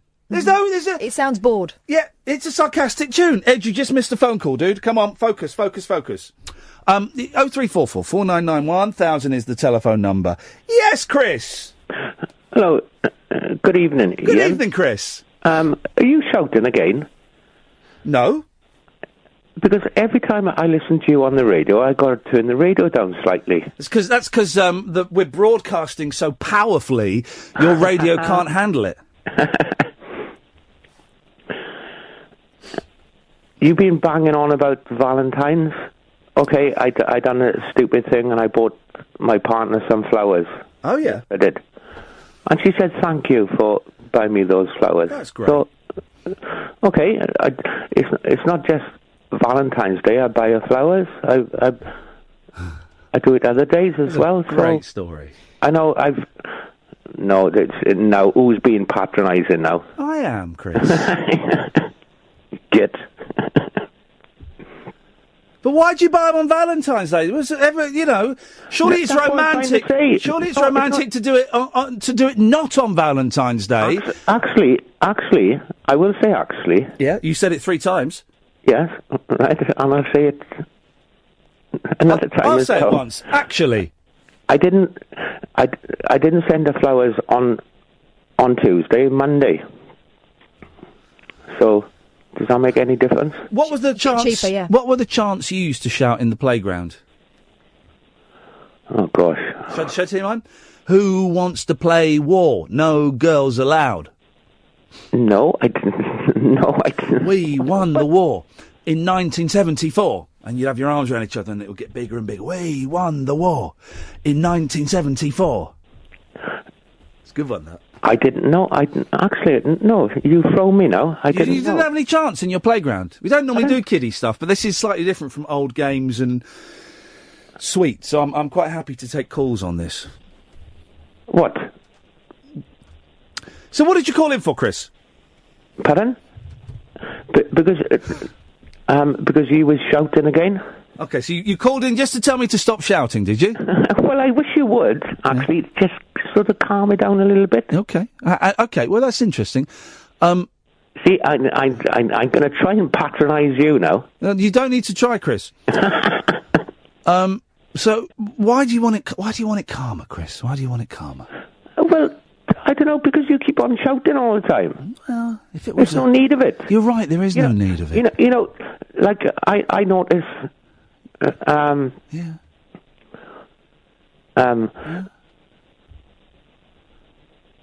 Both my partner and I, we're blind. She's a French lady, yeah? Yes. Okay. She is. And I don't... Once she starts speaking French, I start speaking Welsh. Yes. And we so, really, we're not compatible, really. No. But I notice, like, even if I try and watch TV now, or if I listen to radio, every time the adverts come They're on. louder than the programme. Exactly. Yeah, that's and what now they do. When I listen to that's you, what they do with that. You're That's even louder than the adverts. That's and you're making me starting to shout now. It's got you talking. We'll get you talking. That's the strapline of the station, and I've got you talking, Chris. Well, I do like listening to you. No. I do. So. Do you really, yo? Honestly, yes, of course I do. I told you. All right, before you go, we're coming up with a list of people whose name ends with man. Name ends in what, sorry? Man. Right. Give us one. Newman? I need a first name. Michaela? Michaela Newman. Who? Oh, no, who is Michaela Newman? I don't know who's listening to me on the radio now. That's a long time ago. Michaela Newman? No. I didn't say that. No. So I need Newman. Who Newman? You just said a surname ending in M-A-N. But I need it's got to be a person. I just give you a person. Newman. But who Newman? Oh, you winding me up now. No, but the thing is, I'm actually not. Who Newman? Who Newman? I'm not responding to you. Who Newman? You're winding me up now. Who Newman? How has this turned into an argument? Who Newman? Catherine, I will never turn it into an argument. You just shout. You're arguing with me. Who Newman? It's not a trick question. Who Newman? It sounds like a trick question. It sounds like it, but it's not. That's how clever I am. Who Newman? Well, say Paul or Nanette. Gary. Other people can judge that, how clever you are. Yeah, okay. Who Newman?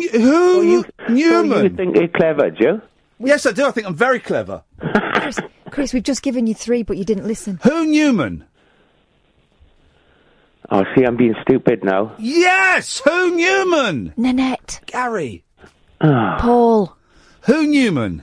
Well, no. What do you mean, Nanette Newman? Thank you! There we go! 0344 499 1000! Late Night Iain Lee. Unfiltered Night Talk with the original king of unconventional conversation on Talk Radio. We have ways of making you talk. 0344 499 1000. Let's go to George. Evening, George. Good evening, Ian. Good evening, Catherine, Ed, everyone. How's it going? Wow, someone's drunk with love this evening.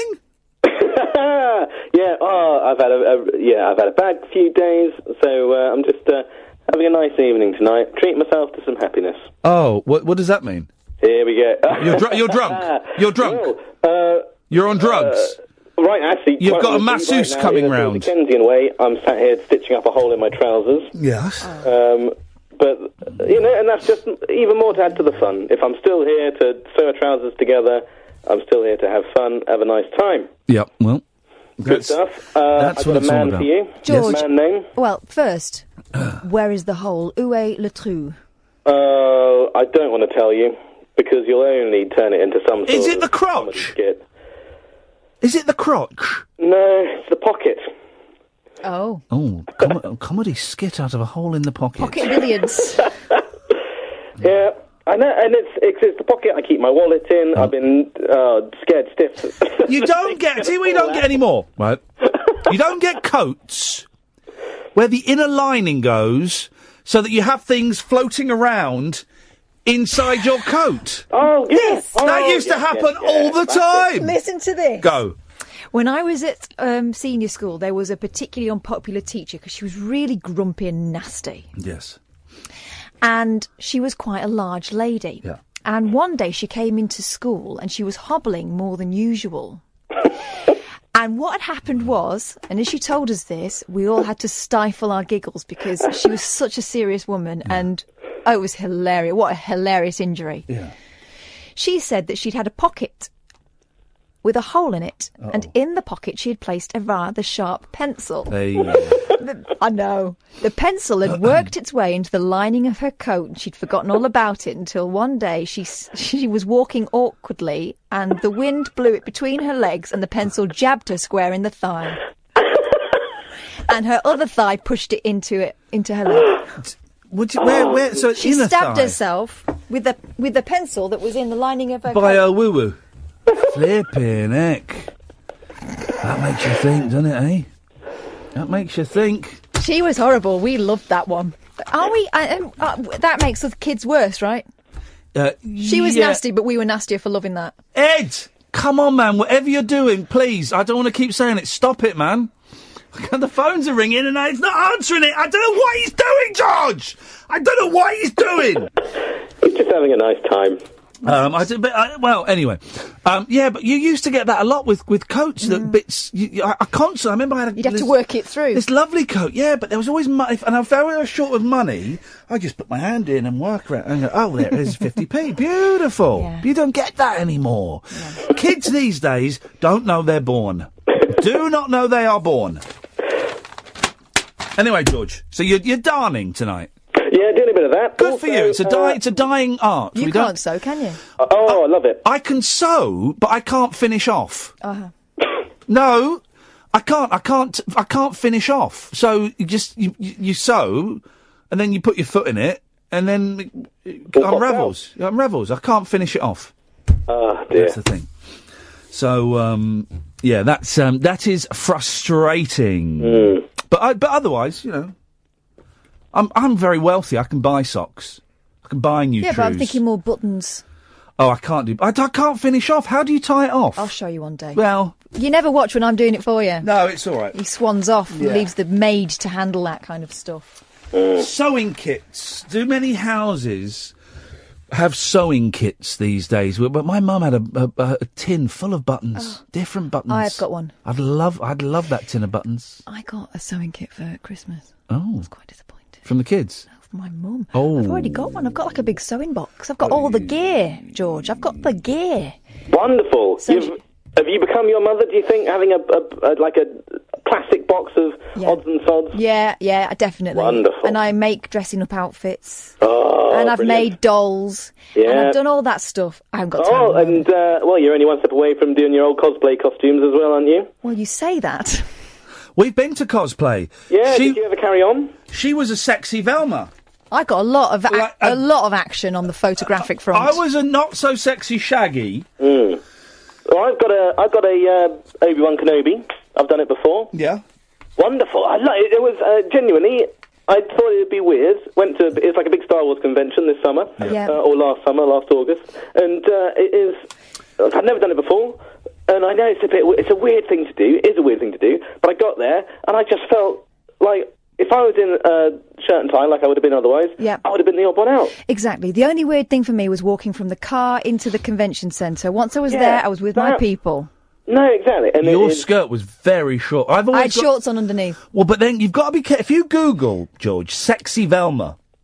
I've been doing it many times before. You get women in rubber Velma outfits. You get naked women painted to look like Velma. You get men in rubber Velma. Transsexual, transvestite Velma. It really is a very it's a big world, isn't it? Sexy women in costumes, and I'm sure they make a lot of money. Well, actually, I remember you can see online people sell calendars themselves, and they're not celebrities, they're just people who do cosplay, and they just dress up in sexy things and make a calendar and sell it. It was odd, because I was approached by a lot of people, mostly men, and it turns out Velma is their absolute favourite character. Told you. Who knew?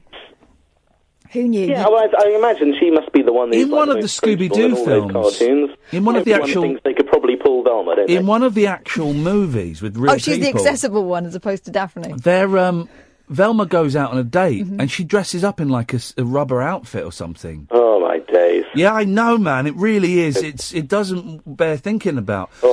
But the cosplay's weird. I got changed when I was there, and you feel like you are with your own kind of people. You know. Yeah, it is. It's wonderful fun because also once you're in a costume, you get to pretend, don't you? And if you like, particularly if you were in like it was a Star Wars one, so if you had a Stormtrooper mask or a Darth Vader, no one knows who you are. You can just cut loose. You can be Darth Vader, muck about. Wonderful. There was a brilliant Chewbacca, wasn't there? And he was being shepherded through, because he had the full gear on. He must have been absolutely roasting. He was being shepherded through by about 4 different people, couple of men, couple of women, all dressed as Han Solo. Yeah. It was brilliant. A lot of boobs on display there at the cosplay. Yeah, because my outfit actually wasn't risque. Oh, the skirt was. But I had shorts on. Yeah, but there were women there with, like, spray on. You know, we're talking spray on catsuits. It can be a very sexy I way think we to show found off, George's little fetish. There we go. Ooh. Fun, sexy time. Yeah. But anyway, can I be a man? A man name? My name's George Sanderman. You're on the list, buddy. Of course you are. Hey. Of course you are. We'll read the list. Lovely. I don't know if I can read a full list because I'm honestly I'm so uncomfortable this evening. I really don't feel very well at all. burpee. But doesn't matter. Yes, George Sanderman, you are on the list, and you will be performing at Performance Ring a week on Sunday. There are 4 tickets left for it. Ooh. 4 tickets. I know. Because I'm the guy. I've been told we've got to move house. We've got a viewing tomorrow. Yeah. We're moving out of London. I've got to write this thing. I'm so nervous about my Performance Ring because I don't feel like I've got the time to, really get it down to be the best little 10 minutes of. Catherine, scary London stories ever. Put this man at ease. Hang on a minute. Can I just say, George sent me a picture of some coffins, used coffins that were in a mausoleum as a teaser. So amazing. Already it's going to be brilliant. But It's going to Catherine, be put brilliant. him at ease. Right. The thing about Performance Ring is that everyone is just thrilled to bits that you're doing something. So you can't lose. It's like being the groom at the wedding. Not the best man. The best man's got to perform. The groom, everyone loves that poor guy. and they want you to win. So don't be nervous about it. Whatever you offer is going to be brilliant because you will be doing it. And it's a really such a supportive crowd. That's what everyone said who's done it.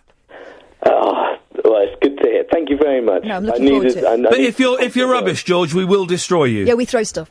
That's fine. You have to catch me first. Thank you very much indeed. Let's go to Tracy. Evening, Tracy. Evening, Ian. Evening, Tracy. I don't need a nickname, I've already got one. What is it? I'm the Duchess from Staffordshire. Oh, yeah, well, that's not a nickname, though. That's a title. Ah, so I'm better than Your a nickname... Yeah? Is Common Tracy. Oh, I was going to go Racy Tracy. No, Common. Oh, gosh. Common. Oh, thanks, Ian. How do you feel about that, Is Tracy? that how I sound? Yes. I said people wouldn't like it. It's on the screen. Okay, It's that's fine with me. It's Common Tracy. I've been called a lot worse, and I've got some men for you. Oh, yes, go on. Yes. There's quite a few. Go. Paul Newman. Paul Newman, yep. Nicole Kidman. Kidman, yep. John Goodman. Oh, John Goodman really is. If John Goodman is in a film, I will slap down dollar and go and see that. He's a good actor. He makes any film instantly brilliant. Dead. John Goodman, the Roseanne's husband. Who am I thinking of then? John Candy. Oh, so yeah. The other fat that's what man. I'm thinking of. The other fat actor. Pee Wee Herman. Oh, Pee Wee. Oh man, these are gold. Yeah. Dwayne Dog Chapman. Who? Oh, yeah, the dog. Who's that? Dog the Bounty Hunter. Oh, I used to love that. Didn't he? Did he go to prison? It all went a bit Pete Tong, yeah, but I used to love that. Charlie Kaufman.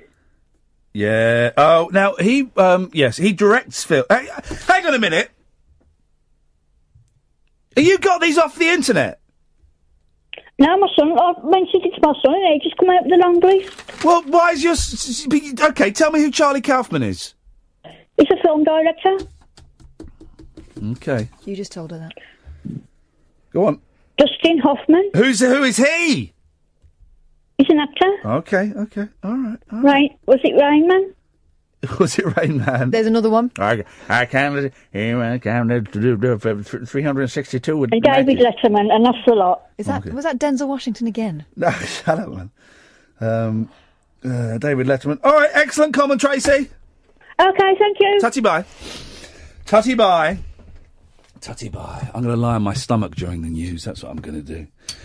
Ay, ay, ay, ay, ay. Right, another hour of this nonsense coming up. We've got Iain Anderson from Jethro Tull coming on to talk about the burden of having the name Iain. He was lovely, wasn't he? He was good fun, actually. And we'll play Dave Mason tomorrow.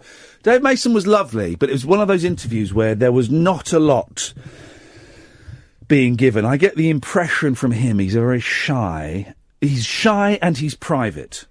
Those two things together make for stilted conversation. He's shy, he's private, and he's a serious musician.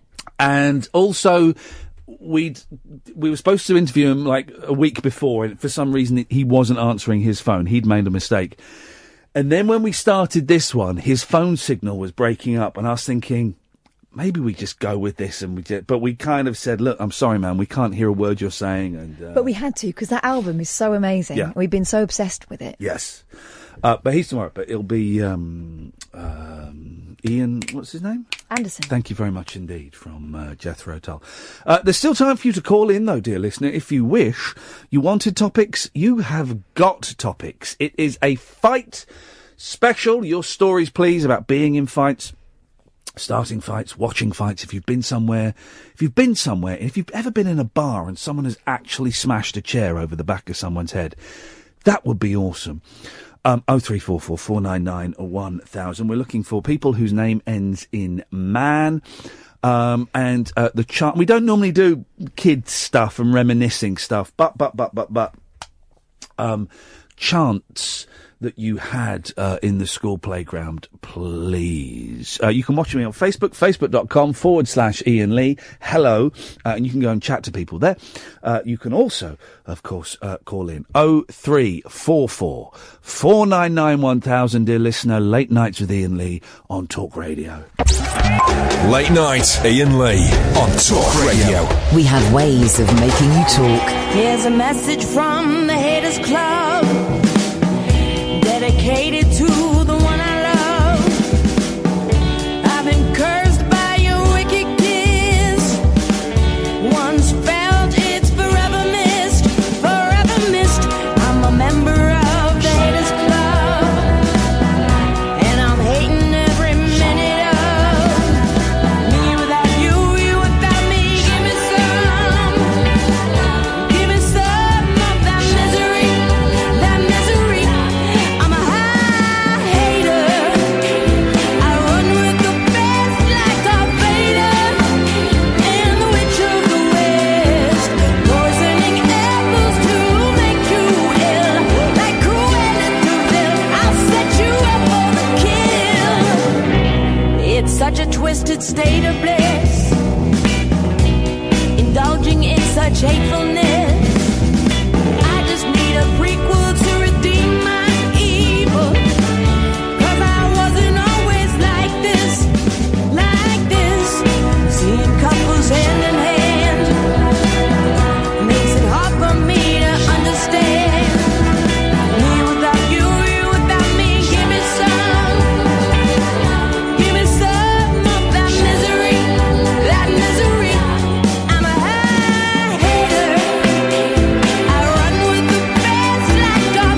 Bit of Imani Coppola. Love Imani Coppola. As you know, Catherine, I'm not friends with anybody on Facebook. I am friends with Imani Coppola on Facebook. She just posted some pictures that she's painted. Oh. And I'm kind of tempted to... What, buy one? Yeah, I'm tempted to buy one. Because I think she's so fantastic. Although I'm really getting into the band at the moment. The band. Swampy. They're kind of swampy. What does that mean? I played you some of the band the other day on YouTube. All right. Oh. I can't remember. Because I'm reading the Robbie Robertson book, which a lot of the reviews said it was dry. And it is dry, but I'm enjoying its dryness. I'm enjoying that. They were Bob Dylan's backing band when he went electric. All right. And people would, they would... Call him Judas. Yeah, and so they did this whole tour with Bob Dylan, where the first half, people would love it, because he'd go out and he'd play his acoustic guitar. Second half, the Hawks, as they were called then, would go out and back him. And people would boo them. 15,000 people would boo them. Imagine. And they kind of made him like an army, this tight little thing. And Dylan loved it. So I'm digging them at the moment a lot. But my band, To Kingdom Come, double CD, it got lost in the great purge of CDs. So I've just bought it again for £3.41. Yes, Jonathan! Hi, Ian. Jonathan. I've got a quote and I'd like a nickname. Okie dokie. Let me... what are we doing first? Quote first. Okay, my quote is, stupid, sexy Flanders. Hang on a second, my computer is doing the spinning wheel, which means that I've asked it to do... Which means I've asked it to go from one window to another, and for some reason, it can't cope with that, you stupid computer! So I've got a force quit word. Unbelievable. Force quit. Oh, that's because someone got me to try and click on something, that's why. Did you save your document before it quit? I've got to force quit it, so I can't save it. Oh, hang on a minute. Let's find out. The great... yeah, I got it. Right. Hang on a second. God, computers. Say it again. Stupid, sexy Flanders. He said lustfully. Well, hang on. Who said it lustfully? You've got a Phil, right? Let's say Grant, in brackets Mitchell. Where's Grant come from? You can't add... Well, okay. Grant said... What was it? Sexily? Lustfully. Yeah, there's a difference. Hang on. As he arrived in the hospital waiting room. Oh. Suddenly the story has a location. Tension. It's a hospital waiting room. I'm liking this. Yes. Anyway, what else? Jonathan. I've got a name for you, but I'm going to have to use the dump button. It's a good name. You'll hear it on the Facebook, so you're going to get swears on the Facebook. It's a good name, but I'm going to have to use the dump button. Would you like to hear it? You can say now, I don't want to hear it, and that's fine, and we never discuss this any further. Well, this is my... That's a good name, isn't it? It's a strong name. It is a great name. We're going to have to refer to you as the nickname that cannot be named. Because we can't, again, apologies, Facebookers, but, you're watching a grown-up show. But yes, so that is your nickname. So whenever we greet you face to face, I know you often come to our events, and it's always wonderful to see you. We will, if I see you on the other side of the bar, go, hey, look over there! It's the... Yeah? And I'll wave back, I think, or run away. I don't know what will happen. Beautiful. It's a great nickname. It's affectionate. It's the best nickname I've come up with all night. It really is, and that shows my high regard for you. Have there been any other really good ones? Nah, not really. No one's He's wanted not been to play. trying. No, do you know what? I feel so uncomfortable with this chest thing. I do worry that maybe I'm dying. I've got the kids all day tomorrow. You always think you're dying. Yeah, I do. I can't die before Saturday because I've got the kids, but then I can't die before Sunday because we've got... Rabbit hole.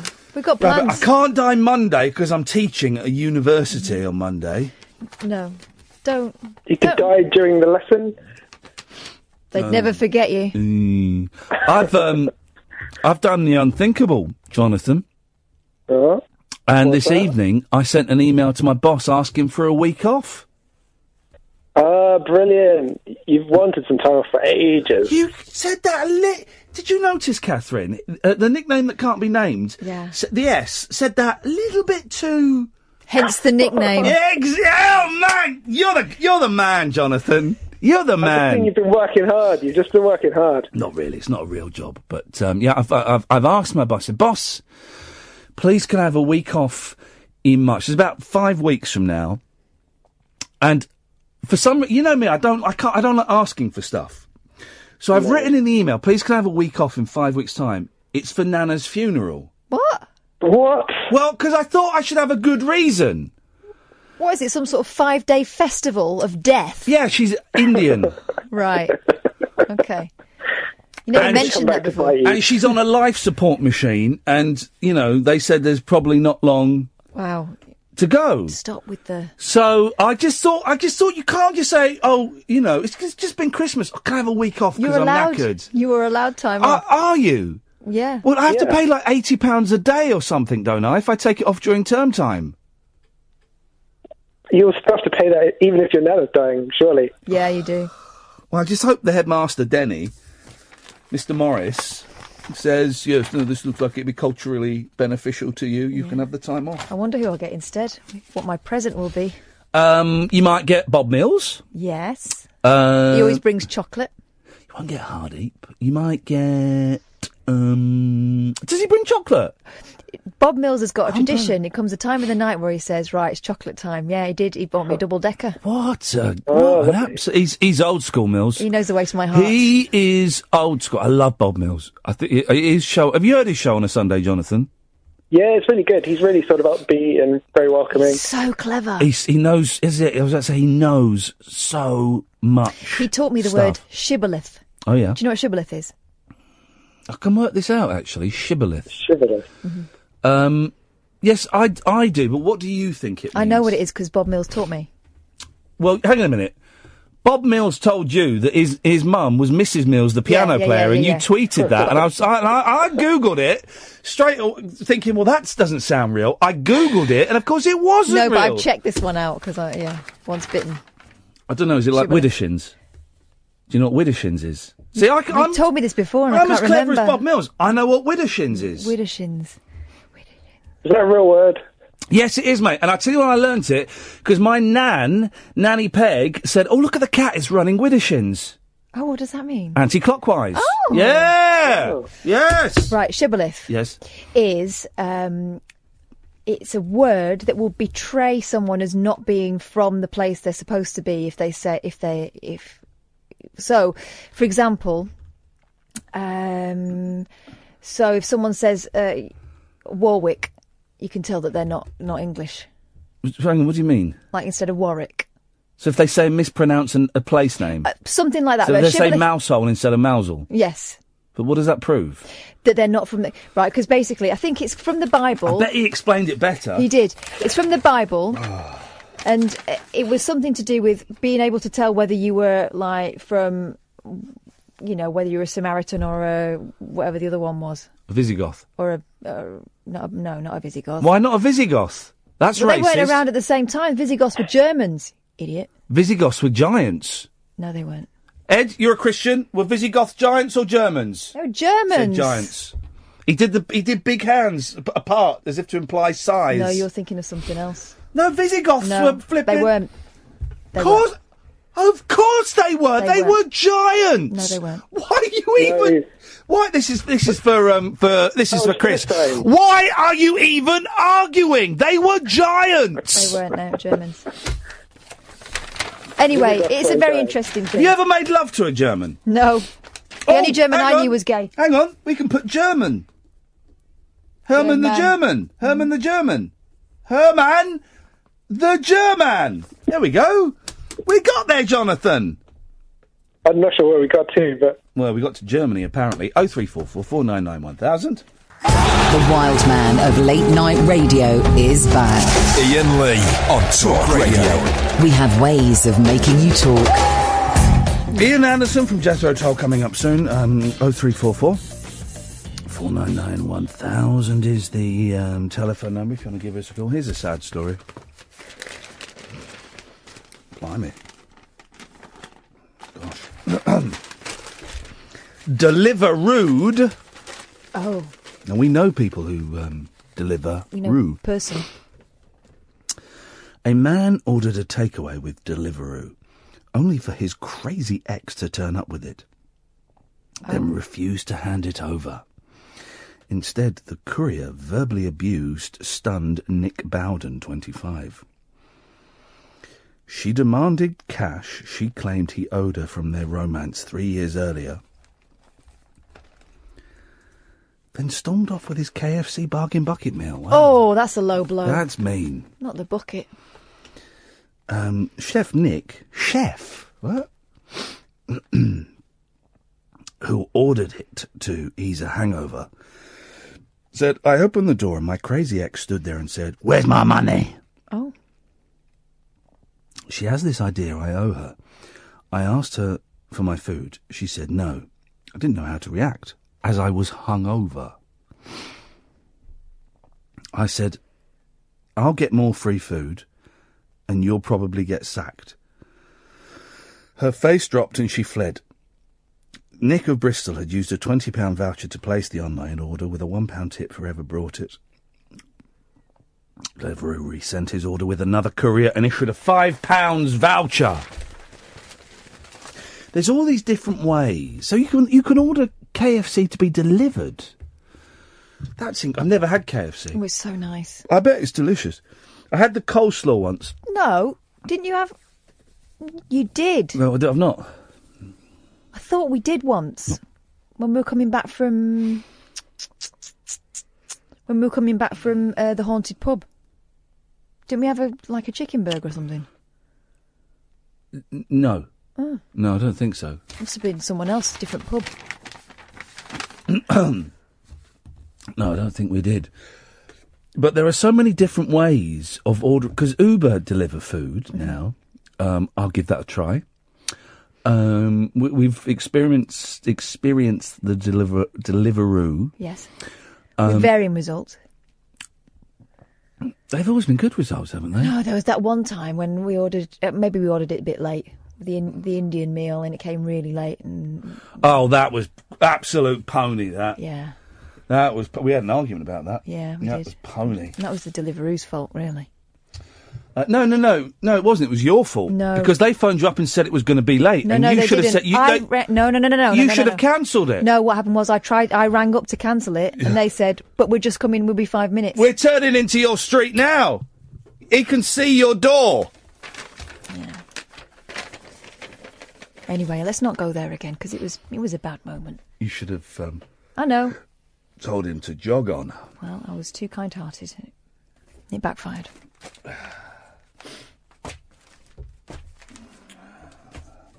Hey up, Babs. I'll do. Yeah, I'll do. A lot of boobs in the papers today. It does make me uncomfortable. None of the papers I'll read. Unless you're talking about those boobs in the White House.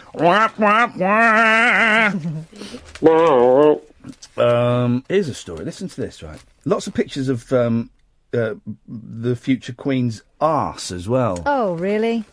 Not. She's got jeans on. That's all right, though, isn't it? She's the Queen of our arse. The Queen of arse. Dearly departed mother-in-law, the Queen of Hearts. She's the Queen of arse. That poor girl can't win.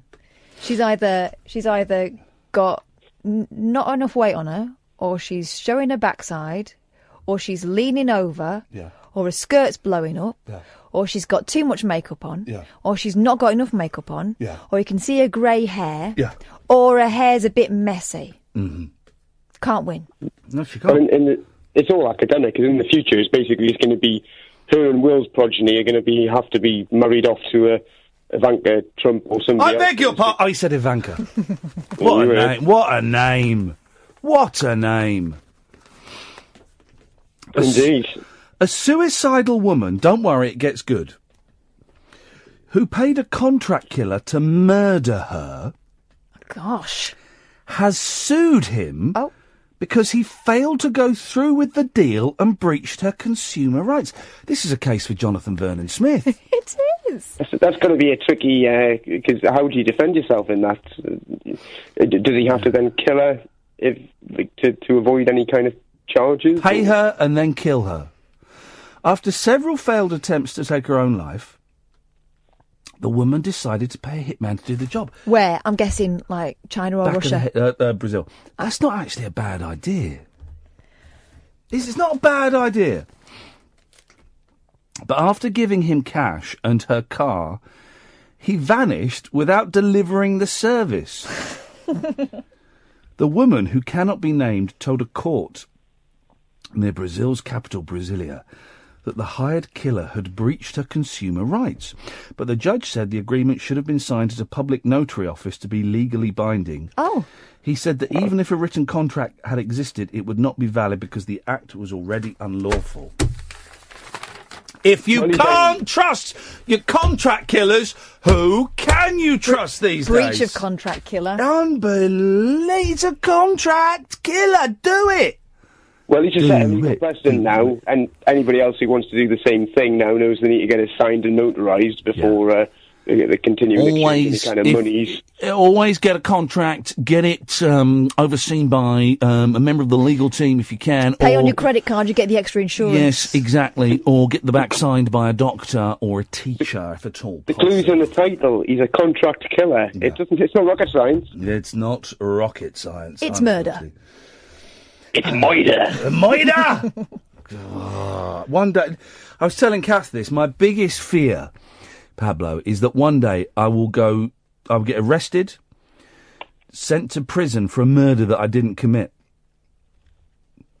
By the one-armed man? Yeah, I get the reference. Catherine doesn't. She's a young lady. I get it. I do. What? It's The Fugitive, isn't it? Yeah, I just wrote that down on a bit of paper and showed it to you. No, you did yes, not. Yes, I did. That's an outrage. That is absolutely true. You know there's a camera on you. Yeah, and that's what I showed her. No, you never. No, it's my fear. And Catherine's going, you wouldn't last 10 minutes in prison. I would, because I would totally, I would find the toughest, biggest, strongest bear. To be your sugar daddy.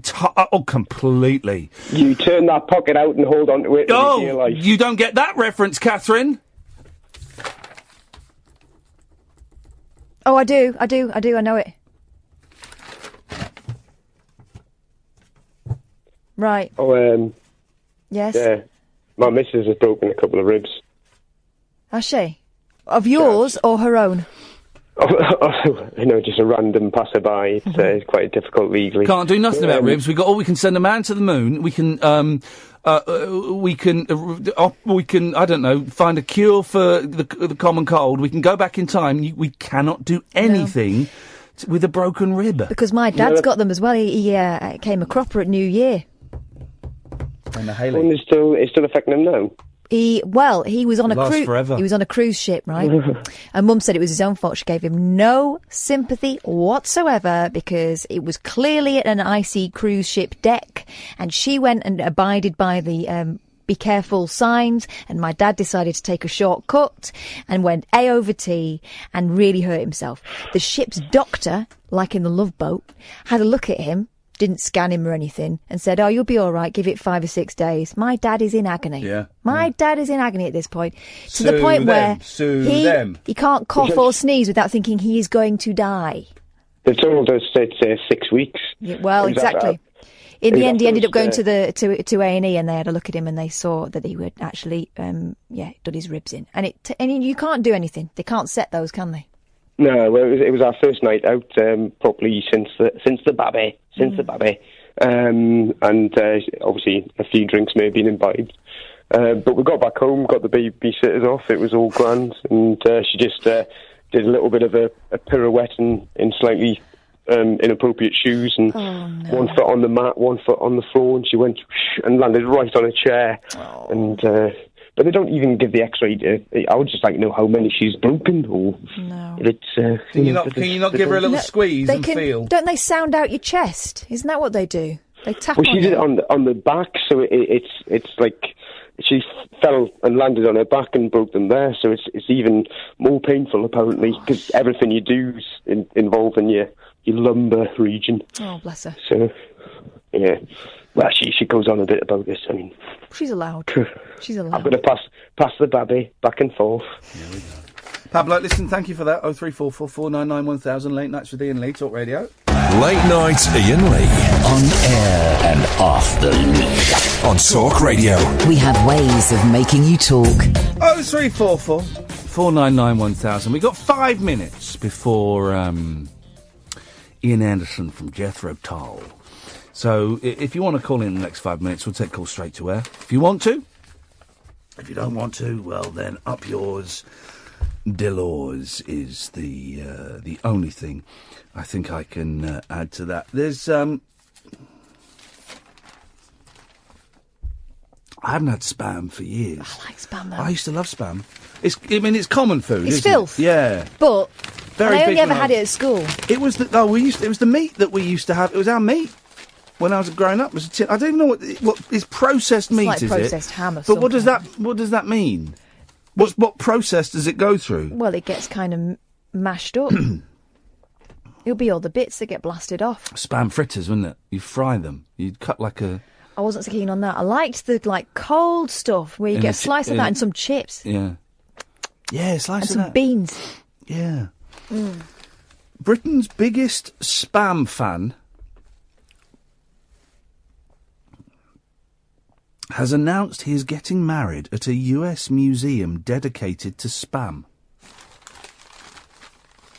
What? There's a Spam museum. What would they have there? The old tins of Spam. Yeah. Serving suggestions? Mark, I love Spam Benson. Wow.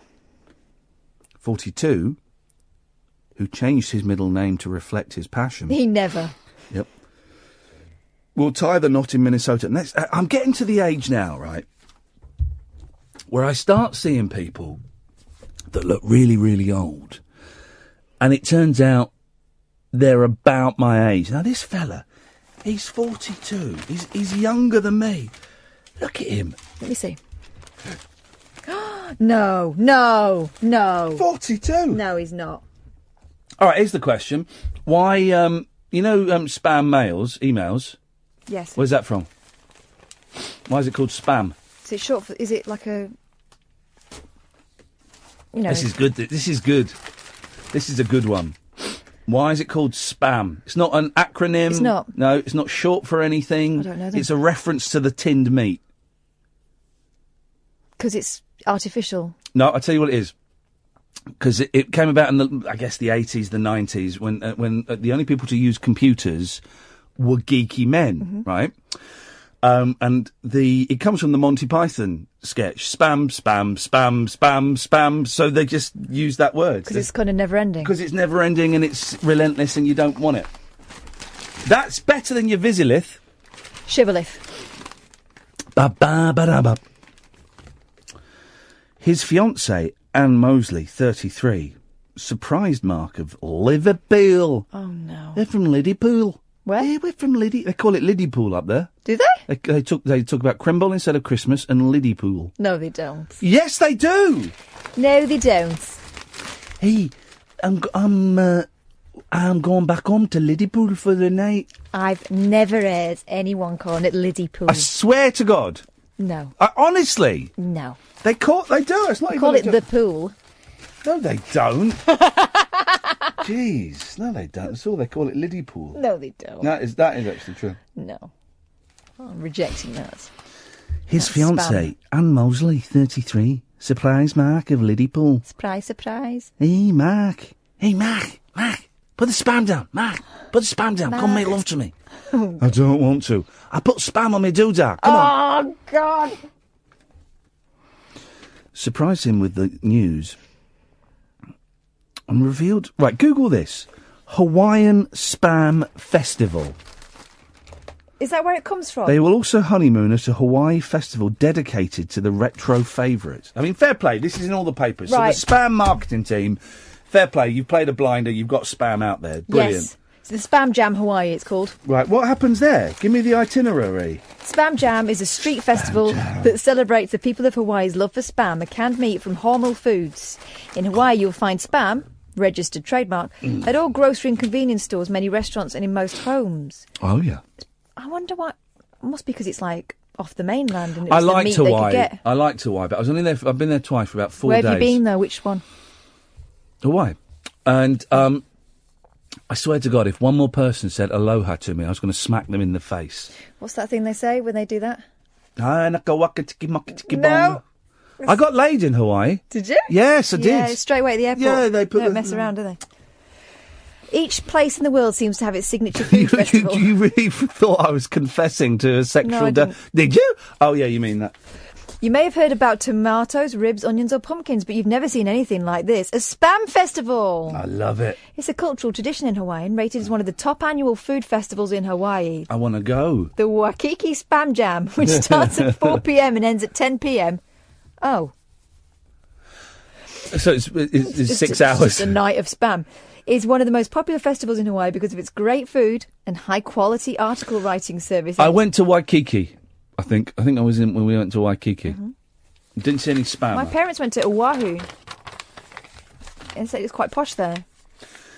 The mountains and the volcanic rock and the beaches are beautiful. It's all constant 83 degrees all year round. But all of the towns, you could be anywhere in America. Yeah. That's the thing. So it's just the Spam. Malls. Several of Honolulu's finest restaurants will be serving up Spam in many different ways. Honolulu, baby. 2 merchandise tents will be selling Spam-themed items, including T-shirts, shorts, sport balls and slippers. I could be up for this. A variety of Hawaiian craft booths will also be set up in the streets. Can we persuade Mr. Morris, the headmaster, to... maybe I might go... When is it? Because I might go on my week off. The Spam Jam, let's see... About the event. Date. Spam Jam. Oh, Saturday, April 29th. It's a Saturday. A bit busy. Bit busy then. It's on Kalakaua Avenue. Yeah, I know. Yeah, we went there. I know it really well. Unmissable late night radio with the original king of unconventional conversation. Make contact with Iain. Late night Iain Lee on Talk Radio. We'll get you talking. So, Ian Anderson, Jethro Tull, playing. He's playing with this Mandoki group on the March the 3rd, I believe. So he's in a group with people from Supertramp. Yep. Toto. Manfred Mann's Earth Band. And these are guys that just get together and they play each other's songs by the sound of things. Well, it's like a proggy version of Ringo Starr's All-Star Ringo Band. Which is what I'll tell you in a second when we talk. We'll say no more. Say some more. But yeah, so we spoke to him and I wasn't really sure, because I don't really know a lot about Jethro Tull. I was kind of testing the waters of getting a guest that I didn't know particularly much about. But there was something you knew all about, and that was being called Iain. The burden, the curse of having a really limp first name, and I've hated my parents. So turns out you're not alone. Anyway, stay tuned. Ian Anderson from Jethro Tull. Hello, Iain. Can you hear me? I can hear you fine. Yes. This is another Iain. Nice to speak to you, sir. Yes, I think you've got the extra I. I've got the extra I. I don't want to say I spell it correctly, but that's... Well, you do. See, unfortunately, my father wanted to give me the extra I, but my mother, being English, didn't really kind of go for the full Gaelic thing, so it was a bit of a compromise to anglicize it. Well, do you ever feel a bit disappointed with the name Iain? To me, it's always felt a bit... nothingy. There's no hard letters in there. I've got the extra I, but it doesn't really... I've always said it was a bit of a limp name. It is indeed. It's a very limp name. Even more... I mean, when I was born, it was actually quite an okay name, but over the years, particularly I think you saw into the 80s and 90s, it became one of those trendy names for everybody to call their offspring Iain. You know, once Kevin had been recognised to be truly naff, and Colin wasn't even in with a shout, then Iain was the next victim to to be a bit of a trendy name. It's the only cross I have to bear, so I'm not doing too badly. Hey, listen, man, it's such a thrill to talk to you.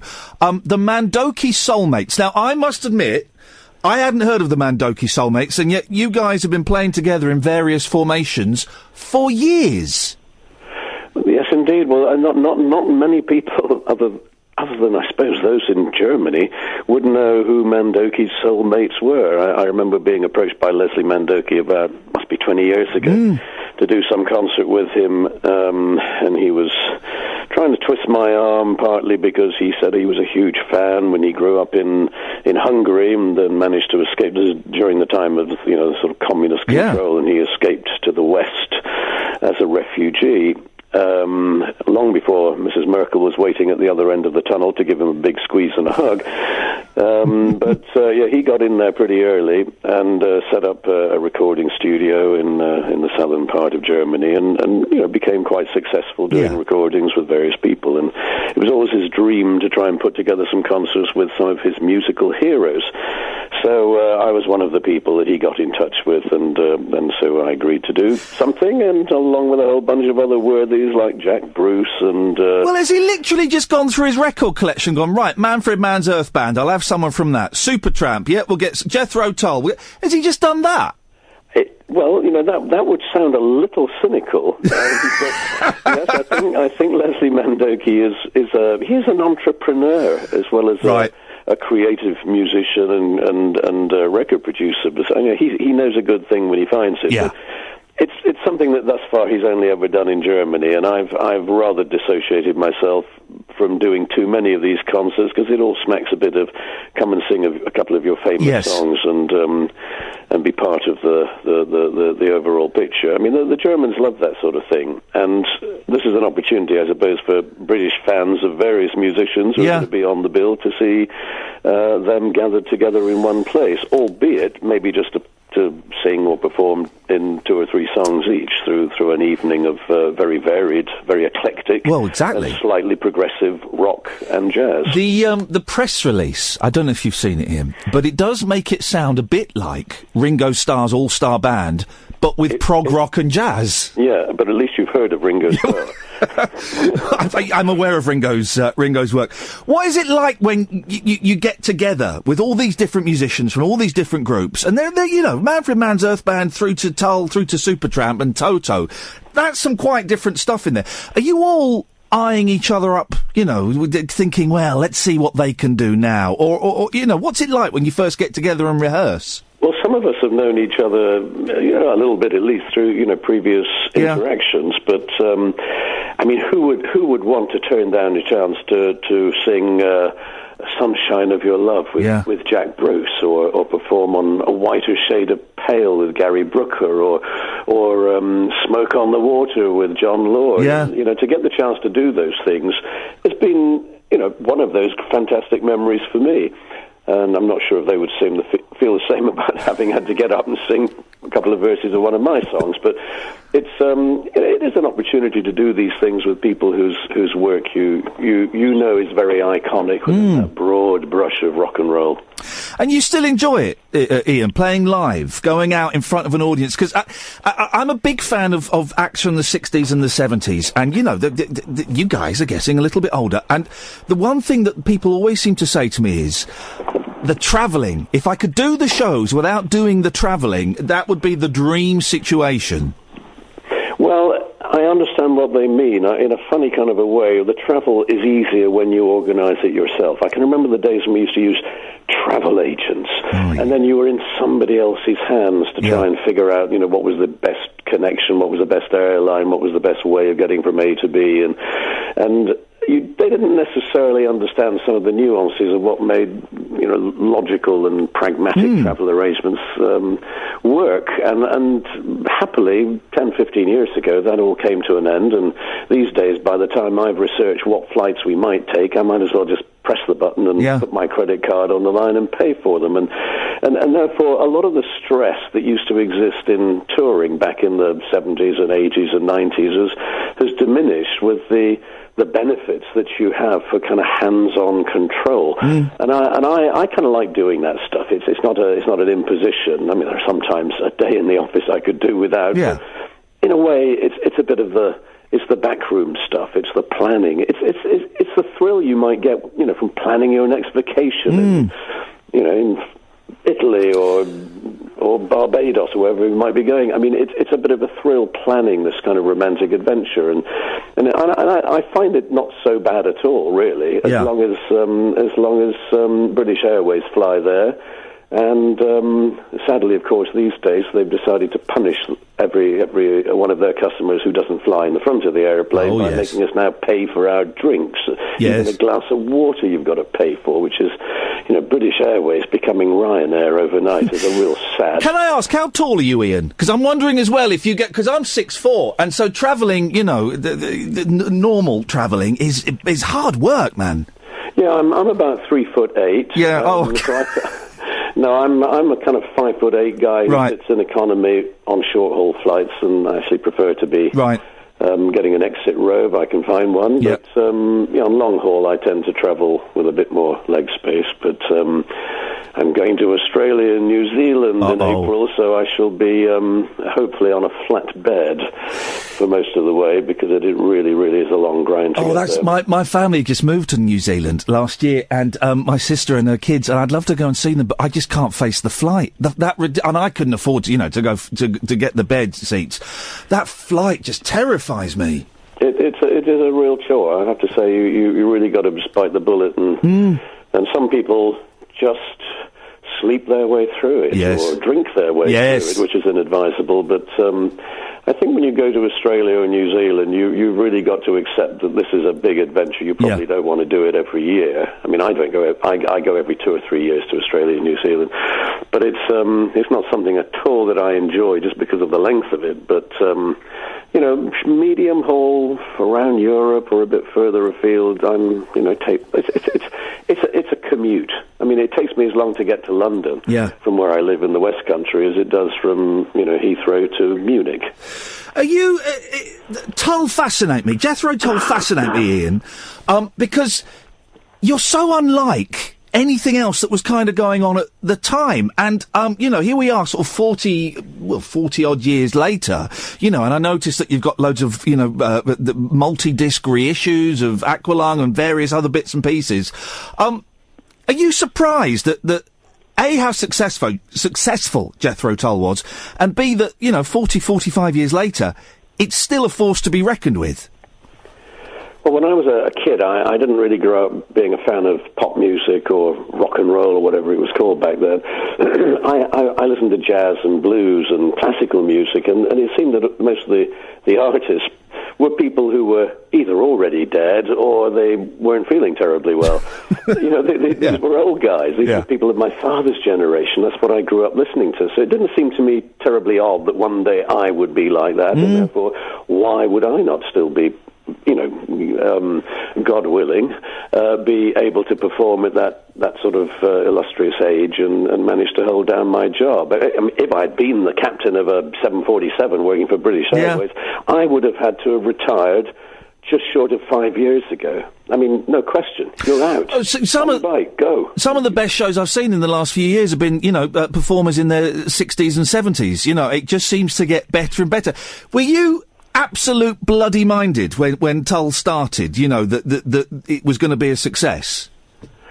Well, I thought in terms of maybe having first of all, if we managed to be successful enough to make an album, that was the first goal, right? And we managed to do that actually in our first year, and then beyond that, I suppose the goal would be, were we successful enough to headline in Bristol Colston Hall, or Hammersmith Odeon or whatever it might be. Those were the goals, and then to go to America and to try and see if we could, win over the Americans, which some managed to do and some famously didn't. Yeah. So there were sort of goals along the way, but I suppose by 72, 73, we had played in many countries of the world by then and achieved a degree of success. So it wasn't complacency, it was just the knowledge that you'd done most of the things that you set out to do, and therefore it was a job there, from there on to be not repeating yourself, but developing along those lines and just sort of not getting too crazy. I mean, I was saying to an American journalist this afternoon that, the only time I really didn't enjoy doing what I was doing was in the mid-'70s in America. We were playing these arenas and stadiums, you know, Madison Square Gardens and the Forum and, you know, big stadium, football stadiums, Shea Stadium. Incredible. I mean, and this was really not... It may be the dream for many people to do that kind of a thing, but it was actually so unmusical. It just felt like an event. Yeah. You were there at your own event, but you didn't, at least I didn't really feel a sense of engagement with the audience, and certainly it was hard to have an engagement with your fellow musicians because of the noise and the hubbub of the audience, sort of, for whom it was a big rock and roll event. But obviously bands like the Stones and others, to this day, that's what they enjoy. The bigger the better, and constantly reinforcing their idea of how enormous they are in the scheme of things. But I resolved back then that I really just wanted to never do that again. I had a big row with my manager saying, that's it. No more of this. If I just want to play the theatres, let's just keep our heads down and just have a quiet, sensible life of performing in the places that I enjoy, which are more traditional theatrical venues. It's funny you mention that. I'm just reading Robbie Robertson's autobiography, from the band, and he talks about that they got to venues that were so big you couldn't speak to each other in the band. You had to walk, take 10 paces, 20 paces to go and speak to the bass player because he's on the other side of a ridiculously huge stage. There was no communication going on during a gig. Well, that's the case. I mean, you always have the opportunity, if you so desire, to, play on a smaller stage, even if it's in a bigger venue. But, we tend to set up pretty close together. There's a very defined footprint of the band on a stage. So even if it's a big stage or it's a festival or something, then, we are occupying an area where we are within 2 or 3 steps of each other for that reason, that you want to feel that almost physical rapport with your fellow musicians. You don't want to see them as distant objects on the other side of the stage and be connected only by in-ear monitors, which in itself is quite impersonal in a way. Listen, the Mandoki Soulmates, Hammersmith Odeon, I don't know, we don't call it that now. What do we call it now? Oh, God. It's not the Palais, that's for sure. No, the Palais Odeon, the Apollo, the London Hammersmith Event Time Apollo. Flipping it. Yep. It'll always be the Odeon to me. That's on Friday, March the 3rd. What else are you working on? I get the impression that you don't sit still for very long. Are you recording? Are you doing more repackages? What's going on? Yeah, I'm supposed to be recording during these last 10 days, unfortunately, through the illness of a couple of members of the band, one of them being me, having come down with the dreaded heavy metal flu when I cuddled Tony Iommi at the O2 and after the show with Black Sabbath a couple of weeks ago. I came down with this awful bug. And as a result of which I'm only just kind of getting over that. I can hear you spluttering away, yes. Excellent recording all went by the board, and now we're off on tour on Thursday to, where do I go next? Budapest. Beautiful. So we're busy as always, but the first recording sessions for the next album will not now be until March, and then we'll catch up on the rest of it during the year for a 2018 release, because yes, I dare think that far ahead, even in my advanced state of years.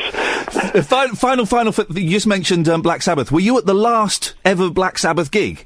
No, I was going to be at the last Black Sabbath gig in Birmingham, but unfortunately that happened to be one of the days that I had to fit in for rehearsals with the band at the time, so I switched it to go to see them at the O2. Still as it turned out, I could have gone to see them in Birmingham, but no, I chose to do it. I think it was the third last concert. Yes.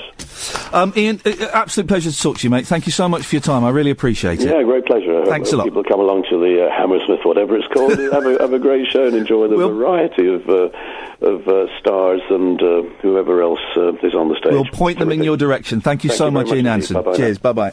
Talk Radio. 24-hour radio debate and entertainment. Talk Radio. We'll get you talking.